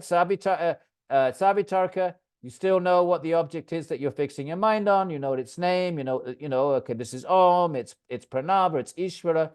Nirvitarka, it's all purged. You don't know it's Om. You don't know that anything what the Upanishads say Om is Brahma. None of that. Now you're going into the subtle substructure. Remember, where did the gross objects come from? Let's go back to our Sankhya chart, if we can, please. Eleonora. You have to allow me. Oh, where did you get it from? You. Okay, can we just go down to this bottom right corner? Let's see. Just if you scroll down a tiny bit. You see the growth. You had it a minute ago. That was perfect. Yeah. Okay, that's great. Just go right a little bit this way. So we can see the names on the far right. No, other way, please. That's it. Okay. Well, there's the 5 atoms there. Okay. They call it earth, water, air, fire. It just sounds very medieval. I prefer to think of it as whatever subatomic entity, particulates are present in energy. I prefer to think of it energy, gases, liquids. That sounds a little bit more in tune with modern physics, and gases and so forth. So whatever, I guess, from the periodic table, the particulates are, they're associated with these different kinds of substances. But they all come from these subtle shaktis. They call them smell, taste, form, touch. And I think because, these texts were translated during the colonial period, and they just sort of didn't really think much of, Sankhya metaphysics. So they just gave them these kind of medieval labels. I think we need to retranslate all of this. And these labels are out there now, but we need to reclaim them. It's these shaktis, they're subtle energies. So just as certain atoms are associated with gases, certain atoms are associated with energy, certain atoms are associated with liquids, right? They must be different atoms, because otherwise you wouldn't have these different physical objects. You wouldn't have gases, liquids, energies, and solids. So there must be different particulates that make something liquid or solid or a gas. So likewise, you have different shaktis that underpin our ability, sound and touch, texture and form and taste and smell. Savichara, so gross objects, okay? Gross objects, what we see these the atoms. When we touch the table, we look at it as a wooden table, and then okay, physics tell us it's really made of atoms, but those atoms are really waves. Or they have wave potentials, vibrational. In other words, not particulates anymore. They're kind of more spread out. Those are the tanmatras. And savichara meditators can perceive the subtle, in savitarka, you're perceiving the atomic makeup of an object. All right, so savitarka, you know what it is, its name and its location. And nirvitarka, you just see you're not aware anymore, your memory's purged, but you're still experiencing its atomic nature. When you go to vichara, you're experiencing its subtler vibrational because atoms are actually densifications or particularizations of waves, which they would call shaktis. Okay, back to that. Okay, is that all right? Don't worry don't just lose sleep over this. Personally, I think it's just intellectually interesting. It's kind of nice to know some of the possibilities of yoga, but all this is irrelevant to our practices, my friends. Irrelevant. We're still struggling with the yamas and niyamas. So don't, let's not get all, as they, well, I probably shouldn't say that, UK English, but let's not get all bent out of shape about this. All right, now back to this. Now, so Savitarka, okay, okay. In the same way, itayeva, in this way, savichara nirvichara cha sukshma vishaya vyakhyata. In the same way, the savichara nirvichara, the subtle, there's your vishaya. It must be the 5th or 6th time we've had it. We're only on verse 44. You see what a big word it is? So in the same way is explained the subtle nature in savichara nirvichara. And he doesn't explain it. This is why you need the commentaries. Patanjali just says, in the same way. Well, what the hell does that mean? So Vyas tells us, right? So we've gone in Savitarka, we're minding, all of these are samadhi states. 100% chittavritti nirodha. But in Savitarka, remember, we know the name of the object of meditation. We're talking about the object of meditation. Let's be clear, the alambana, om, whatever it is, your prana. In Savitarka, you know the name and all of that. You know what it is. Even though you're not actively vrittying about it, but your mind has the subtle, it's tinged with awareness. Nirvitarka, that's purged. Now, in Savichara, you go to the subtle cosmic, the subtle tanmatra, the subtle energy underpinning the particulate. But it's Savichara, it's still conscious of space and time. That object is still here, and it's still localized. So again, your mind isn't actively thinking about it this way, but it's experiencing the object as bounded by space and time. Savichara. Nirvichara, space and time dissolve, and that subtle substructure, it pervades the whole universe. Now, Hariharananda gives a useful example. Take the sun. When you know you're fixed on the sun, but you know it's a sun, you know the name for it, Sale, Surya, whatever your language is, sun, and you know what it is, it heats the universe. It's not that you're actively thinking about what it is, but there's an awareness of it. That's Savitarka. When your memory, you're not thinking about it, you don't know the name, you're not aware of the name, what are you experiencing? Just a luminous object. Your luminous object, you're not thinking of its name, its function, its heat in the universe. That's Savitarka, Nirvitarka. When you go deeper and you perceive that's the luminous, sorry, let me go back. Savitarka is, you know the sun, but you're still aware of its name, its function. Nirvitarka is memories purged, but you're still aware of the sun as a globe.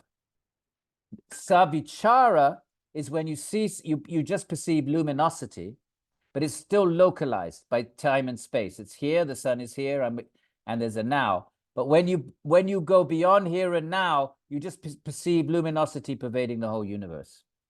That's Savichara.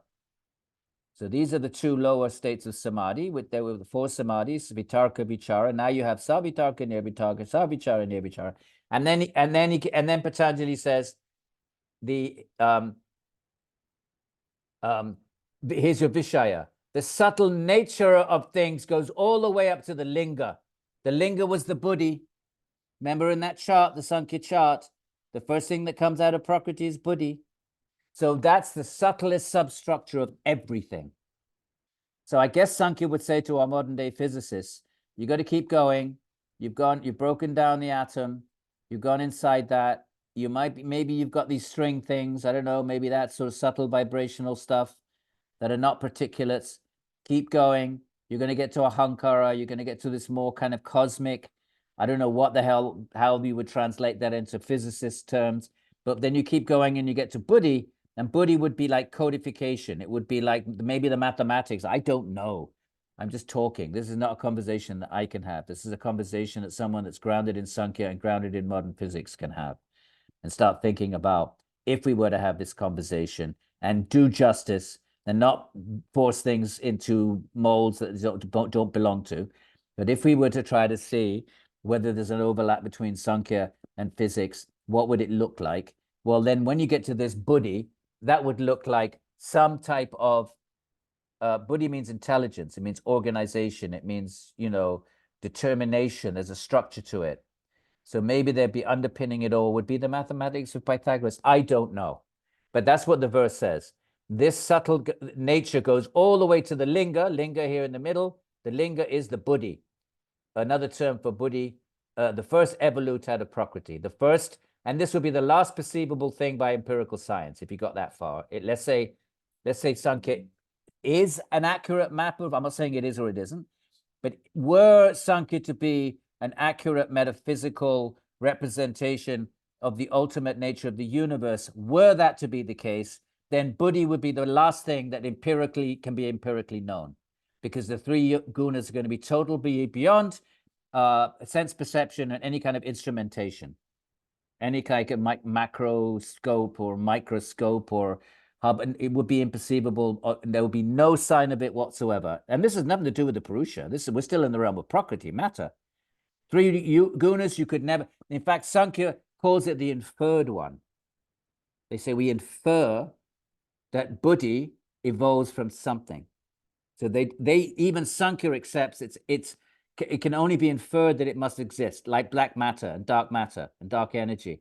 Infer it because something's pushing the universe apart. Something's forcing. There's a force that's pushing everything away. The universe is expanding. So infer there must be this thing. But the last thing you can, when one day I'm sure they'll be able to perceive it in some sort of way.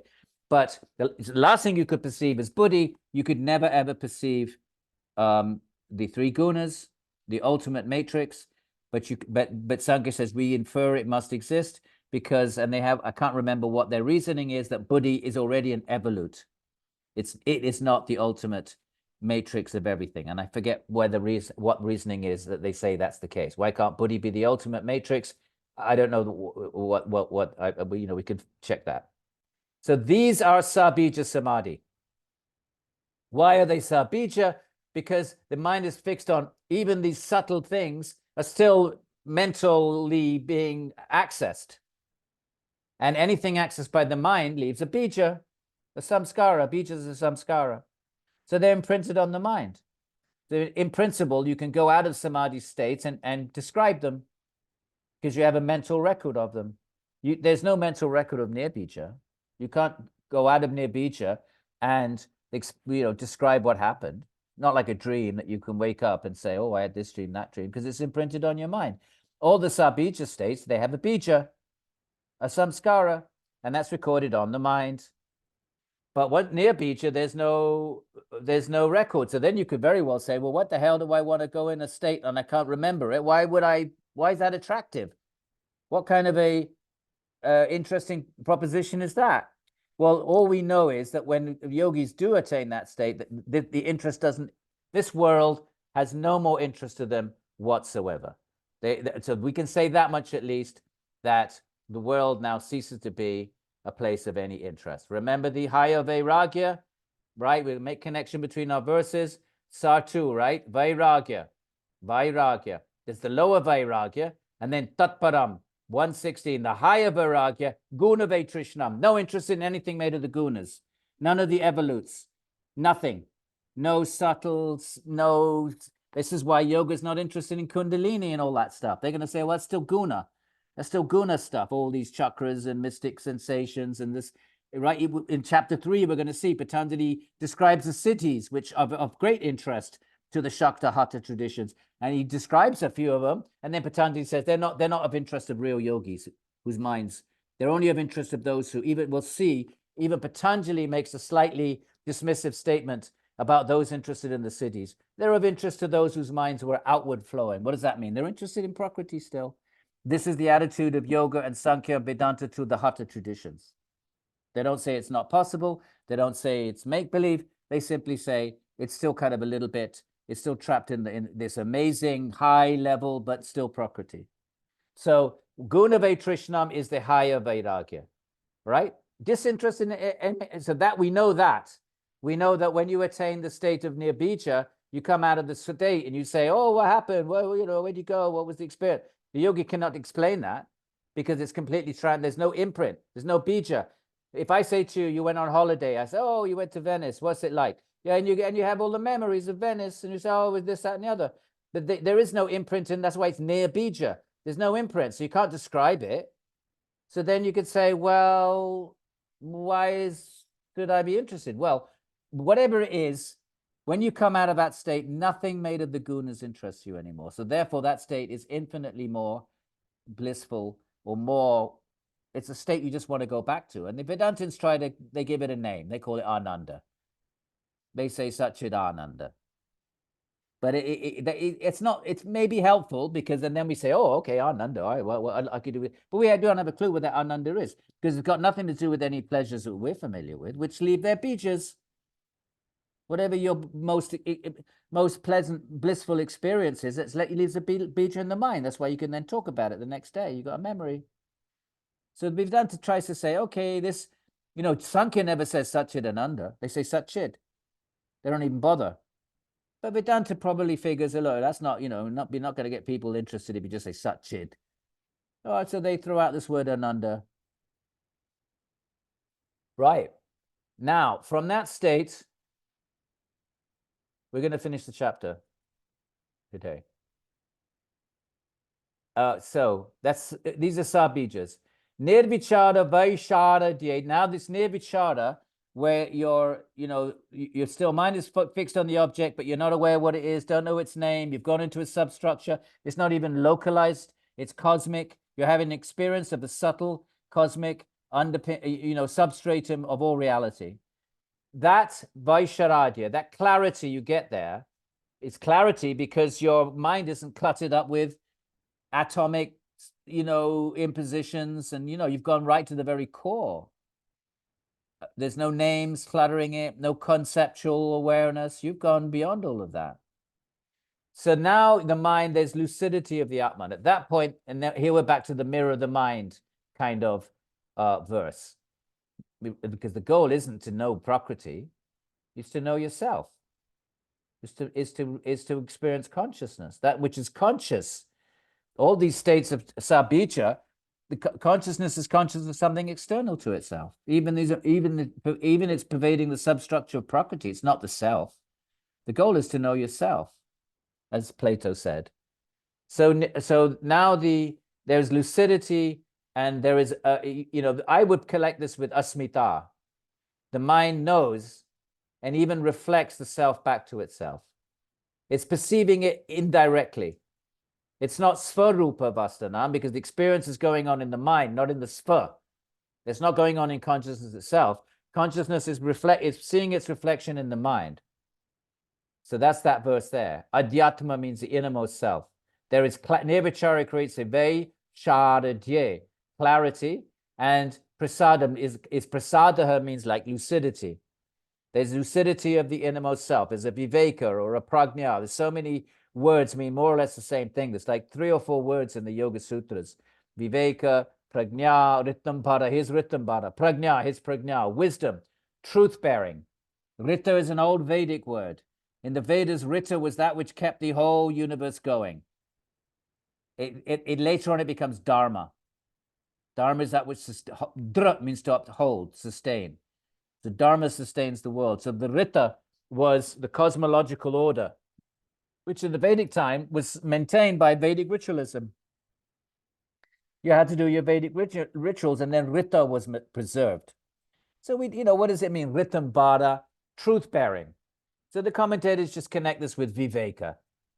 At this point, there is absolutely no question that there's no doubts. You are indirectly perceiving the Atman. You've gone beyond theory, beyond svadhyaya, beyond, there is a viveka and a prajna, same meaning, there's no difference. If anybody's sorry, the commentators don't make any difference between these words. Prajna, viveka, ritambhara. It just means truth-bearing. And what is truth-bearing? Well, I'm an Atman. What's the ultimate truth? Everything else is secondary. So now it's just a matter of time before the mind dissolves. It doesn't dissolve, but it becomes so utterly still, it's not even reflecting Atman back to itself. Anyway, and Shruta Anumana, remember our pramanas? Remember the right ways of knowledge? Let's make our connections, my friends. A good teacher, when you're doing asana, will say, oh, this is downward dog, downward dog legs and this other pose. So what are our pramanas? Here, pramanas, right knowledge. Next verse. Anumana in the middle. Anumana, sense perception, pratyaksha. Anumana and agama. Agama is words, sacred words. Now he uses now we're going to see anumana and we're going to see agama, but another word for agama is shabda. So we go down to, I've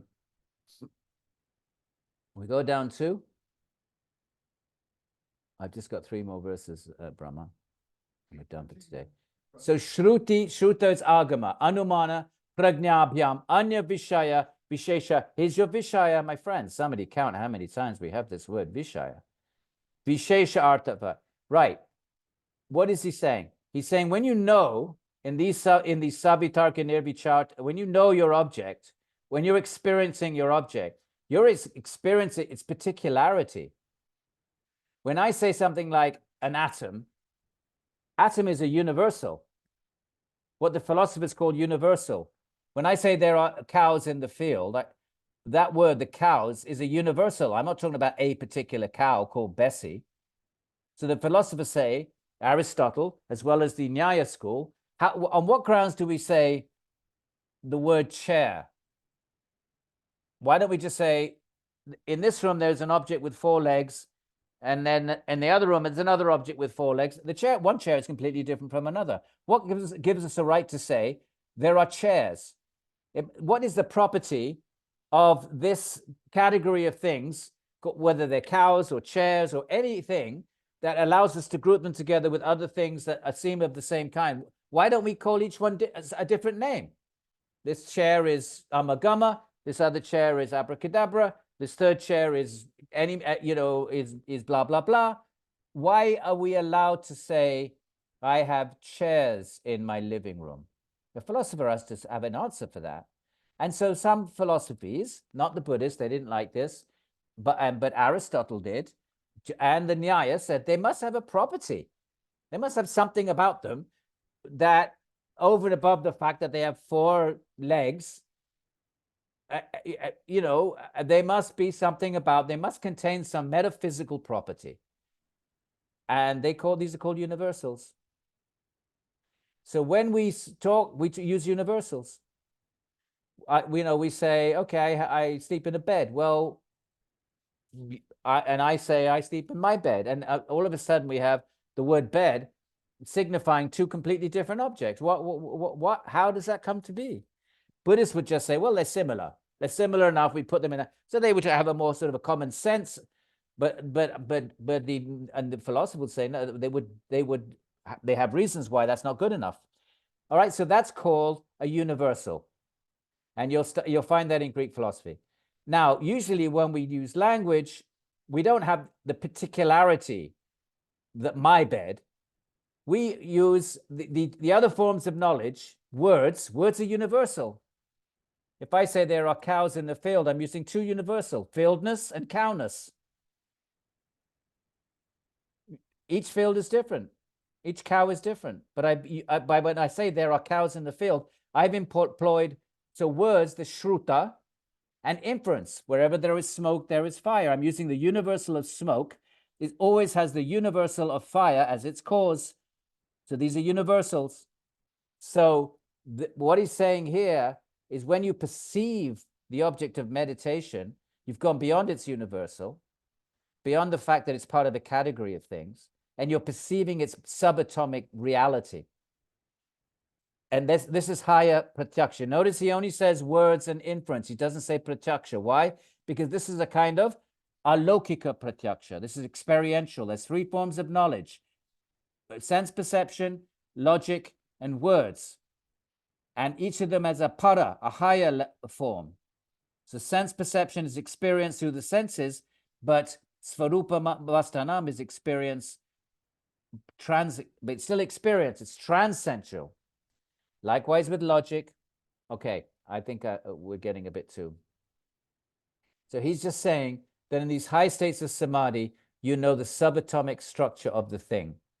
You know how it is different, how this cow is different from that. Their atoms are different. So each object that we under a universal, like chairs, chairness, each object is different from another object in that universal. They have different subatomic properties, constituents. So the yogi can know one chair, two identical chairs, and he knows them distinctively. Goes beyond the universal to their subatomic nature. That's the claim that's being made. That's what the mind can do. It's not the goal, but Tantra's just saying it there. Now we get back to what's real meditation. Tadja samskara. The samskara is born of this ritambhara, this high state. The samskara is born of that. Anya samskara pratibandhi. These are the nirodha samskaras. The samskara is born of this high level knowledge. They pratibandhi. They prevent, they obstruct other samskaras. When you're practicing chitta vritti nirodha, what are you doing? You're obstructing samskaras for arising in the mind to form vrittis. We've only got one more verse, my friends. Hang in there. We're almost there. Actually, we're on the dot. When you're doing chitta vritti nirodha practice, sitting there, Hare Krishna, Krishna Krishna, Hare Hare, Hare Rama. Then my email samskara arises. Did that person reply to my email? So, right. So now my mind is trapped, and that creates a vritti. Memory creates a vritti. Now my consciousness is wrapped up in this vritti. But some other samskaras drags my mind back to my mantra. That's the pratibandhi samskara, also known later on as the nirodha samskara. There's a samskara, rises in the mind, brings my mind back to my focus on my mantra. Here it's called a pratibandhi samskara, a obstructing one. It obstructs the mind from going off. And later it's called the nirodha samskara. You know, why do I think this is of value to us as practicing yogis? I hope it gives us a sense of the profundity, the technical precision, the metaphysical sophistication of, not that any of those things are relevant to our practice, but hopefully they bolster our faith. That isn't just some illiterate yogi sitting there, some wild men in the forests, but there is amazingly sophisticated, should one need that. And most yogis in India are illiterate, by the way. The guys you see walking around in their kopins, in their loincloths, and with their trishul and their dreadlocks, they're all illiterate. Maybe one or two in the band will be able to read. Mostly they're illiterate. They're really, they barely speak. They speak village dialects that, if you speak Hindi, you don't even have a clue what they're talking about. Heavy kind of. So all which is to say erudition is not at all necessary. But the sutra traditions give us an exposure to, if you want intellectuality, if you have that kind of a mind, if you need some philosophical backbone to taking this leap into doing yoga practice, you got it. That's the value, I think, of this. Otherwise, all these savicharya, it's just more vrittis. Don't get too caught up in it. We're not even in this lifetime are we going to get near these states. Certainly me. So, but it does, for me anyway, it does give me respect, and it gives me, inspires me, and if you can hold your own. If somebody comes and tries to belittle your practice, you can, then you can sort of like respond intellectually. Anyway, so these samskaras, which pratibandhi, anya samskaras, there is a samskara that prevents other samskaras. So let's say the other samskaras are, let me check my email, let me, think about what I'm going to cook today. Those are the other samskaras that you don't want in your mind. So the samskaras that are pratibandhi, that oppose them, those are your nirodha samskaras. They are born from these high states of samadhi. And the last one is tasyapi nirodhe, when even the pratibandhi samskara, the samskara that suppressing other samskaras, and you want that, when even that one is suppressed, tasya api nirode, you know what nirodhana means? When even that is nirodha, your faithful pratibandhi samskara that's done the job of suppressing all others, he's your commander-in-chief, he's the Terminator samskara, he's your Schwarzenegger samskara that's made sure nothing else is emerged in the mind. When even that one, tasya api nirode, sarva nirodhan, when everything is niroded, that's nirbija. That's nirbija samadhi. Nirbija samadhi is when not even you're controlling that samskara that's making sure nothing else stirs. The nirodha, so here it's called a nirodha, in nirodha samskara, here it's called a pratibandhi, the opposing, when even that one. So and remember earlier on, he says, what's your last memory? Your last memory is of the nirodha samskara. The last memory you have before entering nirbija, the last conscious, intentional imprint on the mind is a samskara that's making sure no other samskaras stir. When it's done its job so effectively, so thoroughly, nothing is stirring, it becomes redundant. You don't need it anymore. It then dissolves into, it didn't dissolve, it then becomes a latent, and now there's nothing on the mind, no object of meditation, nothing. That is near bija samadhi. There's not even awareness of the object of meditation. Look at that. We did it right on the button. Look, it's 8 o'clock, 7:59. All right, friends. Lalita has had a hand up for an hour and a half. Go ahead, Lalita. Thank you for your patience. Namaste. Namaste, Ji. Do you say Buddha's nirvana state, nothingness, is nirbija samadhi? We don't know. All we know is what much later Buddhists start. Buddha was not a philosopher.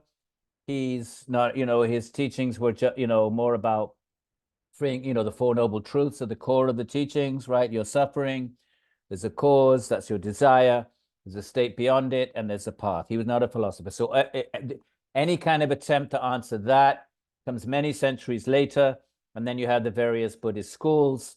The one I'm a little bit familiar with is Madhyamaka, and they would say nirvana is not a svarupa vastanam state because they don't accept any svarupa. Buddhists, everything is momentary and interdependent. All consciousness has to have an object. It's intentional. We call that intentional consciousness, is when consciousness has an object. So Buddhists do not accept that consciousness can be free of an object. You cannot have consciousness conscious of consciousness, number one.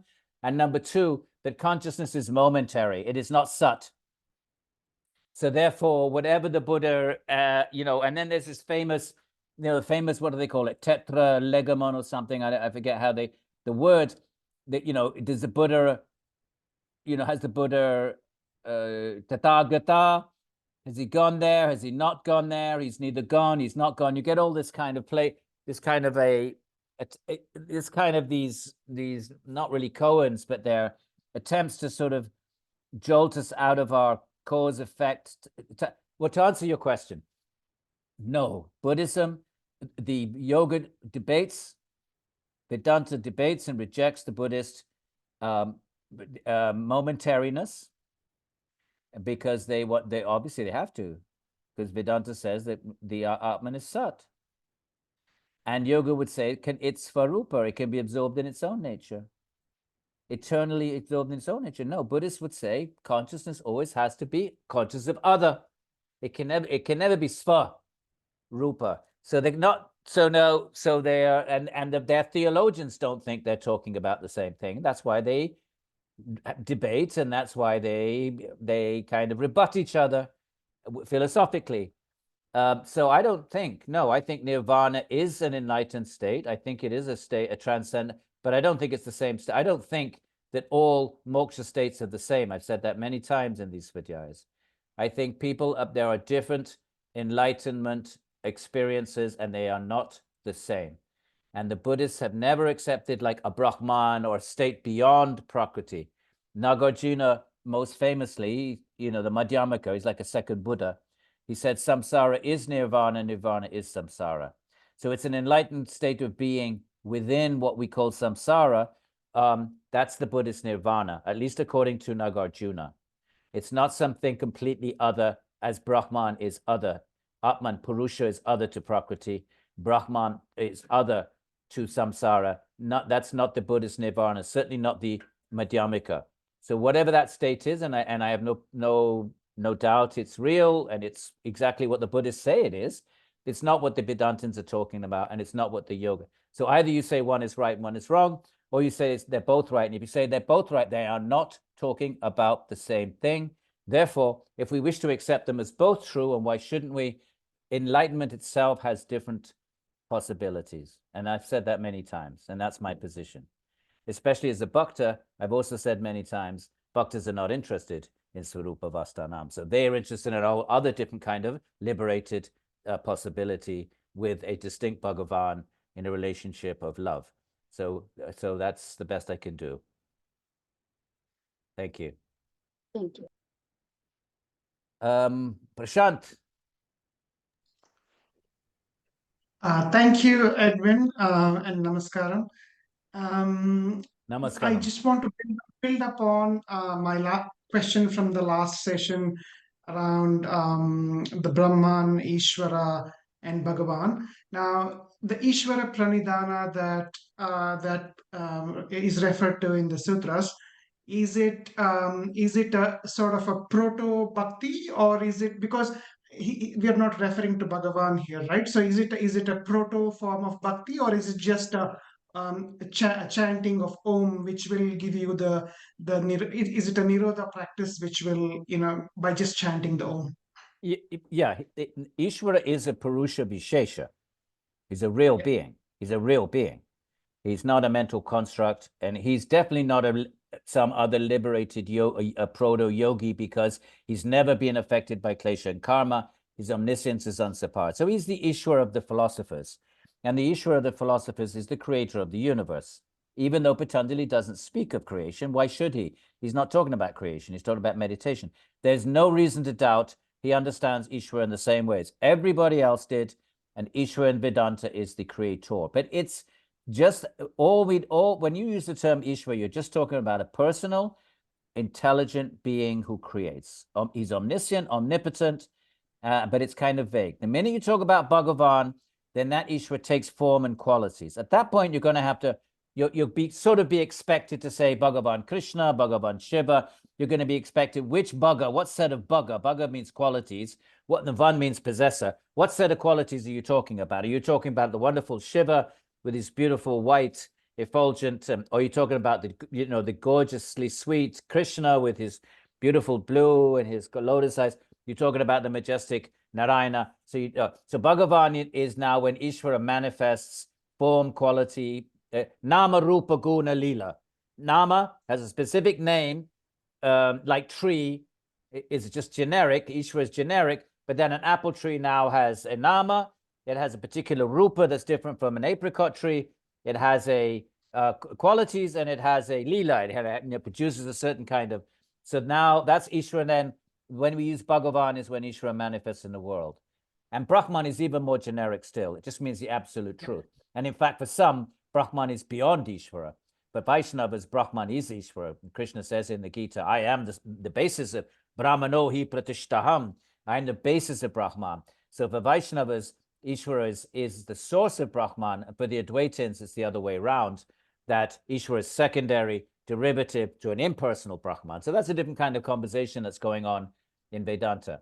So what was the rest of your question, Prasant? The question was, what is the Ishvara Pranidhana practice that Patanjali is referring to? Is it just the chanting of Om? Yes, that's all. That's it. He doesn't talk about puja. He doesn't talk about living in the holy Vrindavan. None of that. And Vyas calls it bhakti vishesha, a special kind of bhakti. But the real bhaktas, the heavy duty bhaktas, will say this is jnana mishrita bhakti. Because the goal is not really devotion. The goal is really you pranidhana. Why? Because you want Svarupa Vastanam. You're not really interested in Ishvara. You're not interested in, well, who is Ishvara? And you're not falling in love. There's no talk of love. There's no talk of the things bhaktas are interested in. So therefore, Ishvara is kind of like, it's kind of a functionalistic relationship, a kind of almost mercantile. You fix your mind on Ishvara because he's going to give you samadhi. So later, later theologians will say, okay, that's a kind of bhakti, but it's a jnana mishrita. It's not pure bhakti. Yes. So therefore, Ishvara is just Om. That's why he doesn't talk about Bhagavan. He doesn't start saying, well, Ishvara is blue. If you started doing that, well, what are the Shaivas are not going to be happy with that? Or, you know what I'm saying? He just keeps it as generic, but he's definitely a theist. Otherwise, he wouldn't have said Ishvara. He would have said Om is Brahman. If he was an Advaitin, he would have said, fix your mind on Om. Om is that nirguna, nirvishesa, that impersonal Brahman. So he's clearly not an Advaitin. He's clearly an Ishvaravadin. All right. So, but he wants to be as generic as he possibly can, so he doesn't alienate anybody. So Shaivas are happy. Okay, that's our Ishvara. And Krishna Bhaktas, oh, that's our little Lala Gopal. And the Vaishnava, oh, Narayana, Ishvara. Okay. So I think that's a smart move, personally. But he is being a theist. He's not being an Advaita Brahmavadin. Otherwise, he would have said, fix your mind on Om. Om is Brahman. Brahman is Nirguna. He didn't take that path. Great question. Thank you. Yeah, thank you. Thank you. Just an add-on to that, it's more of a Sanskrit question. So is it Brahma or Brahman? Because Brahman, in Brahman, English, Brahman, Brahma. Brahman. Short, it's a neuter noun. Brahman. Okay. But when you put it in a compound, the end sometimes falls, is taken off. So then you say Brahmabhuti, Brahmajoti, because when you have a compound, when it's compounded with another word, the end gets taken off. So that's why sometimes when it's with another word, it's Brahma Jyoti, Brahma Bhuta, Brahma anything else. But when it's alone, and it's just Brahman, short A. Yeah. Well done. Thank you. Marco. Hi, Edwin. Hello. Thank you for today's Advaita. I have a quick question about the Samadhi. So Patanjali divides the seed Samadhi with seed into 4 types, and then the seedless Samadhi is just one. This is not further divided, right? Yeah, because the seedless there's not a mental state. It's only Svarupa Vastanam. There's no hierarchies in it. There's no going subtler and subtler. There's no dimensionality in it. It's just Satchidananda. Krishna says in the Gita, you cannot divide the Atman. There's no inside, there's no outside, there's no demarcate. It's just pure. So it's one thing. So Nirbija is pure Chitti Shakti. Whereas the mind's ability the mind is fixed on an object. That object is made of different densification of subtler things. So your object can be experienced atomically. It can be experienced as subtle energies underpinning the atoms. Those subtle energies themselves are emerging from subtler things. And the 4th layer is buddhi, intelligence itself. So the mind can penetrate the different, physics would say, objects are made of atoms, but really atoms are really electrons and neutrons, and they're really strings, and atoms are something somewhat similar. So we have a frame of reference for thinking about this, even from modern physics, that something is perceived, we can experience it on one level, but its reality may be subtler levels, and yogis can perceive those subtler levels. That's all. Yeah, Nirbija is one. There's no divisions in Nirbija. Okay. And I have a question of how the samskaras relate this, because in the translation you use emerging. So I think that stopping samskaras from emerging, that's different from deleting samskaras, right? That's kind of putting a pause on them. You can never delete them. They're always going to be, matter is not created or destroyed. Your samskaras of infinite past lives, even if you're on the highest state of sabija, they're all in the subconscious. They're just not emerging. You can't delete them in the sense of remove them from the mind. You can't do that. You can push them down where they're absolutely and utterly what Freud would call the subconscious or the unconscious. You can push them down to the subconscious.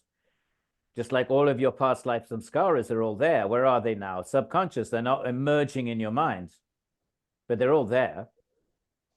Every single, nothing gets destroyed any more than the closed universe that the physicists talk about. The universe is closed. Energy is not created or destroyed. That's one of the principles of physics. The same in the mind. No samskaras are ever deleted in the sense of see, you can't eradicate anything, just like you can't eradicate anything externally. You break up your atom where you end up with neutrons and electrons. You can't destroy in the sense of causing it to be non-existent. You cannot make, just as you cannot make matter non-existent, you can break it down into its subtler components, but you can't make it non-exist. So the samskaras, you cannot make them non-exist. It's a deletion in the sense of non-existence is a metaphysical impossibility, but you can push them down into the unconscious. So they do not emerge. So that's why maybe, I'm not saying emerge is a great word, but they're there. They just don't rise up on the mind. Where did you go? Where did you go? Marco.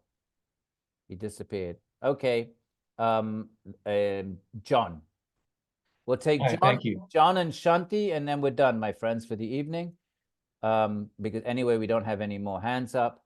So we'll take the last two questions. And thank you for hanging in there, everybody. This was a particularly dense technical section. I don't particularly enjoy doing it, but I love chapter 2. So we'll have chapter 2 coming up, which is really practical. It's really for us. What do we do, like getting up out of bed tomorrow? That's chapter 2, right? And then chapter 3 is kind of cool.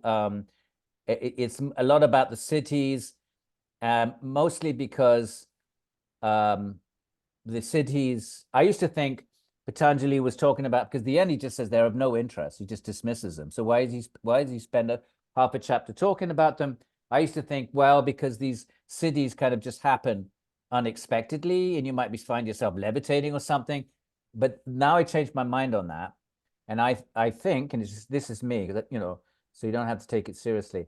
There were lots of characters in ancient India doing Chittavritti Nirodha yoga, and they had no interest in Swarupa Vastanam. Some of them were demoniac, and they just wanted power. And the great demons of the Indian epics, like Ravana and Hiranyakasipu, how did they get their powers? They did Chittavritti Nirodha practices. Remember, even Patanjali says in the verses we've looked at, some people do this practice and they end up prakriti layanam, trapped in some subtle layer of prakriti. So there were characters who did, and this often gets associated with, with the kind of black hatha traditions, actually, frankly. Some of this gets lumped in with those too interested in hatha physiologies and powers and chakras are after power. So therefore, chapter 3, Patanjali, says, yeah, they're real, you can do it, but they're of no interest to real yogis. And then chapter 4 is a response to a particular school of Buddhism, which must have been around enough for Patanjali to feel he needs to respond to that particular school, Alaya, Vijnanavada, the mind-only school, who reject any external reality at all. So that's chapter 4. But chapter 2 is really Kriya. You want to be a yogi. Okay, you like all this stuff. You relate to it. It's providing a metaphysics that makes sense to you, that you find enchanting and meaningful. And okay, and then you say, okay, how do I do it? Well, that's chapter 2. John. After taking the Sankhya course, I had the sense, thinking back on the different kinds of samadhis, the Sampranyata samadhis, that it was Nirodha was stilling manos and calming the vriddhis in manos, and that allowed our own buddhi to then start to perceive the buddhi that was in the Savitarka and Nirvitarka, the intelligence that's in the Mahabuddhas, the intelligence that's in the subtle elements, and then in Ananda and Asmita, that it was our buddhi. When you talk about the mind, that you were talking about our buddhi as the mind, the higher buddhi, once the lower mind, manas, is stilled with Nirodha.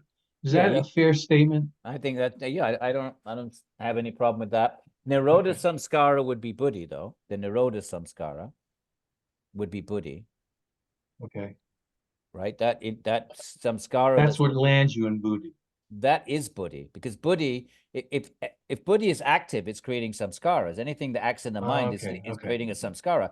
So if you want to go with Sankhya, you have manasic samskaras, you have buddhi samskaras. The buddhi samskara, jnana, all that stuff, viveka, all those samskaras are buddhi samskaras.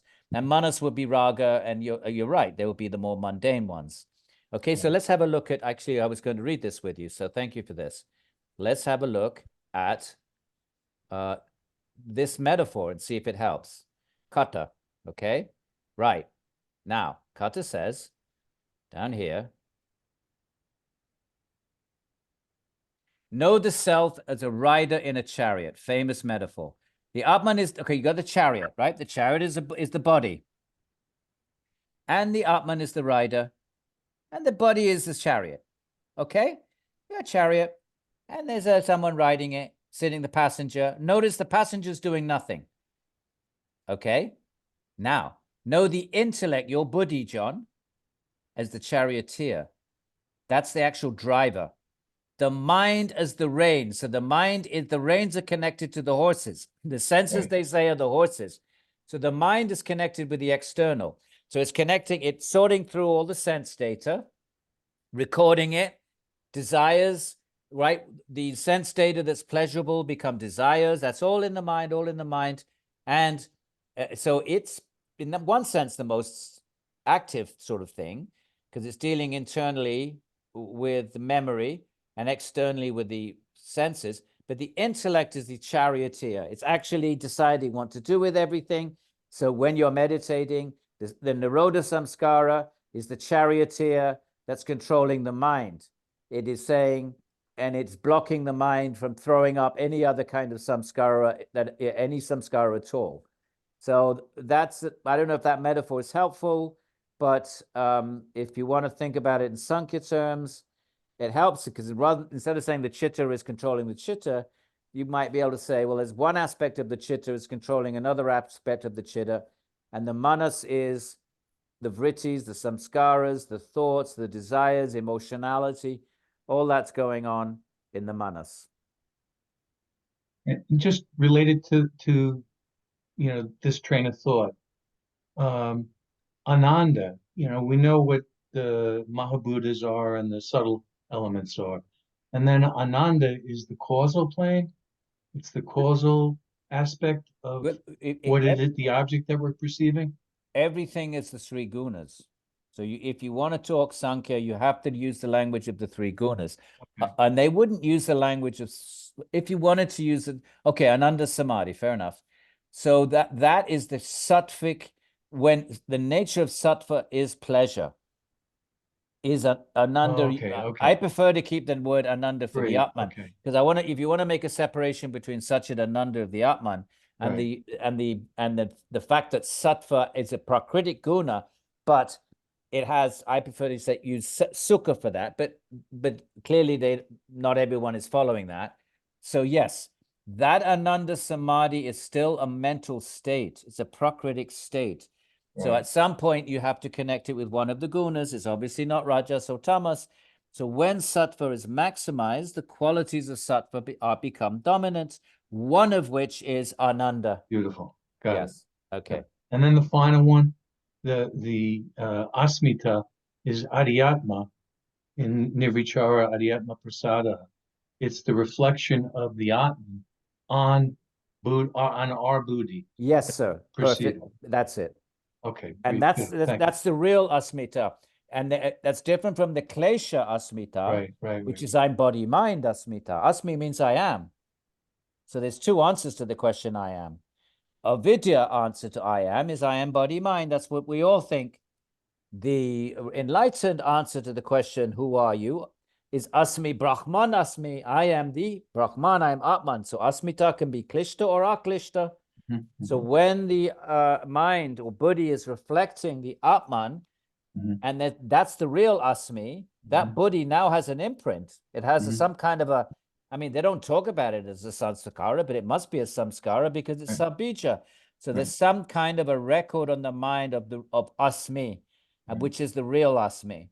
Yes, and that is the adhyatma prasada, and it's different labels you can give it. Beautiful. Thank you.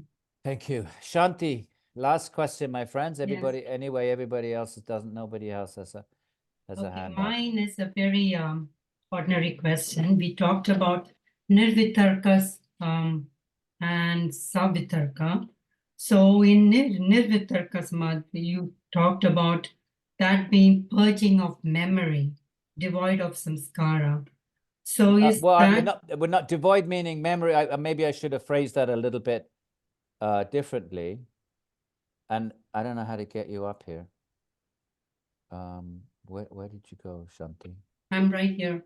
There you Pinning. are. How do I pin you? I didn't have any problem. You did pinning pin. you. Remove all spotlighted videos and let me see what happened. Oh, yeah, there you are. Sorry. You said it's purging of memory, correct? That's Memory is not active. Remember, nothing is destroyed. Memories are samskaras. They're put into the subconscious, if we want to borrow a phrase from Freud.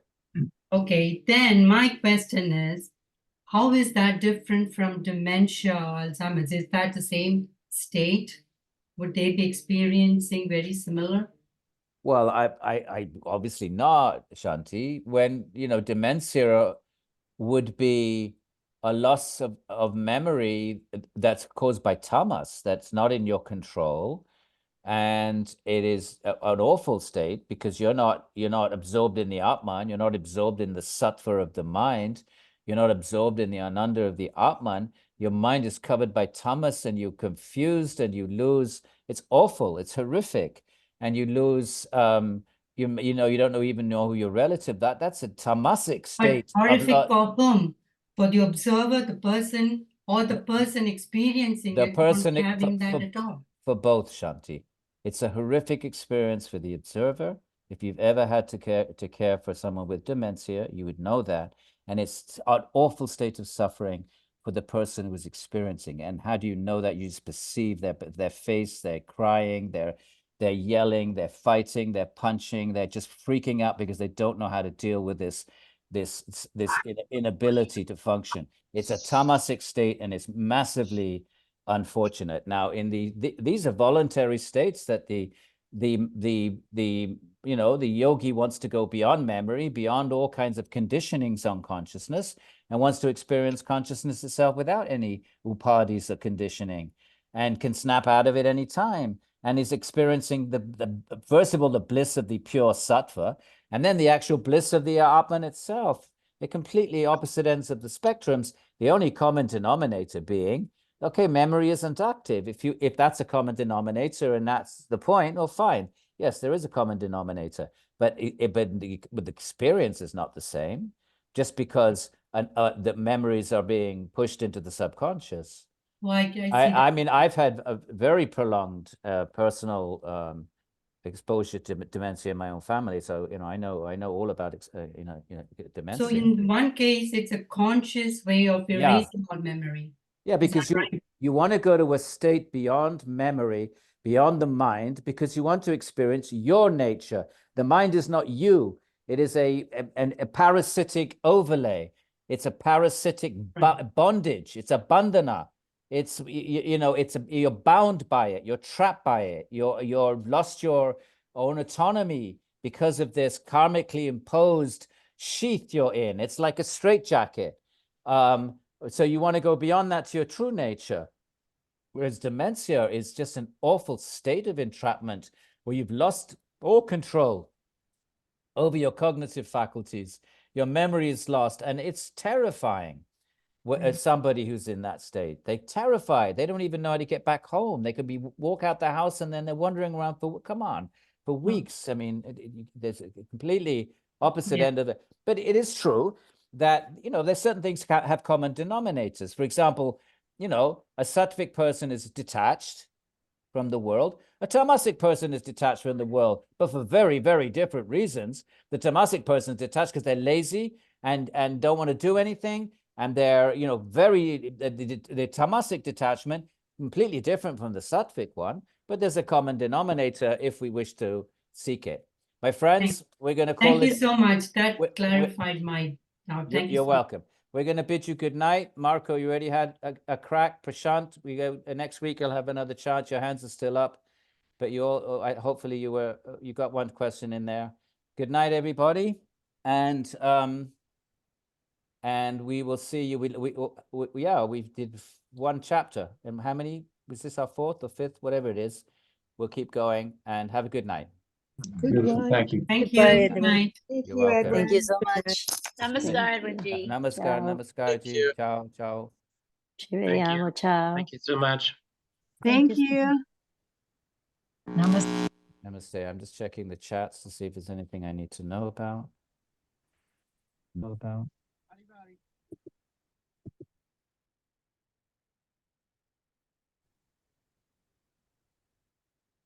Oh.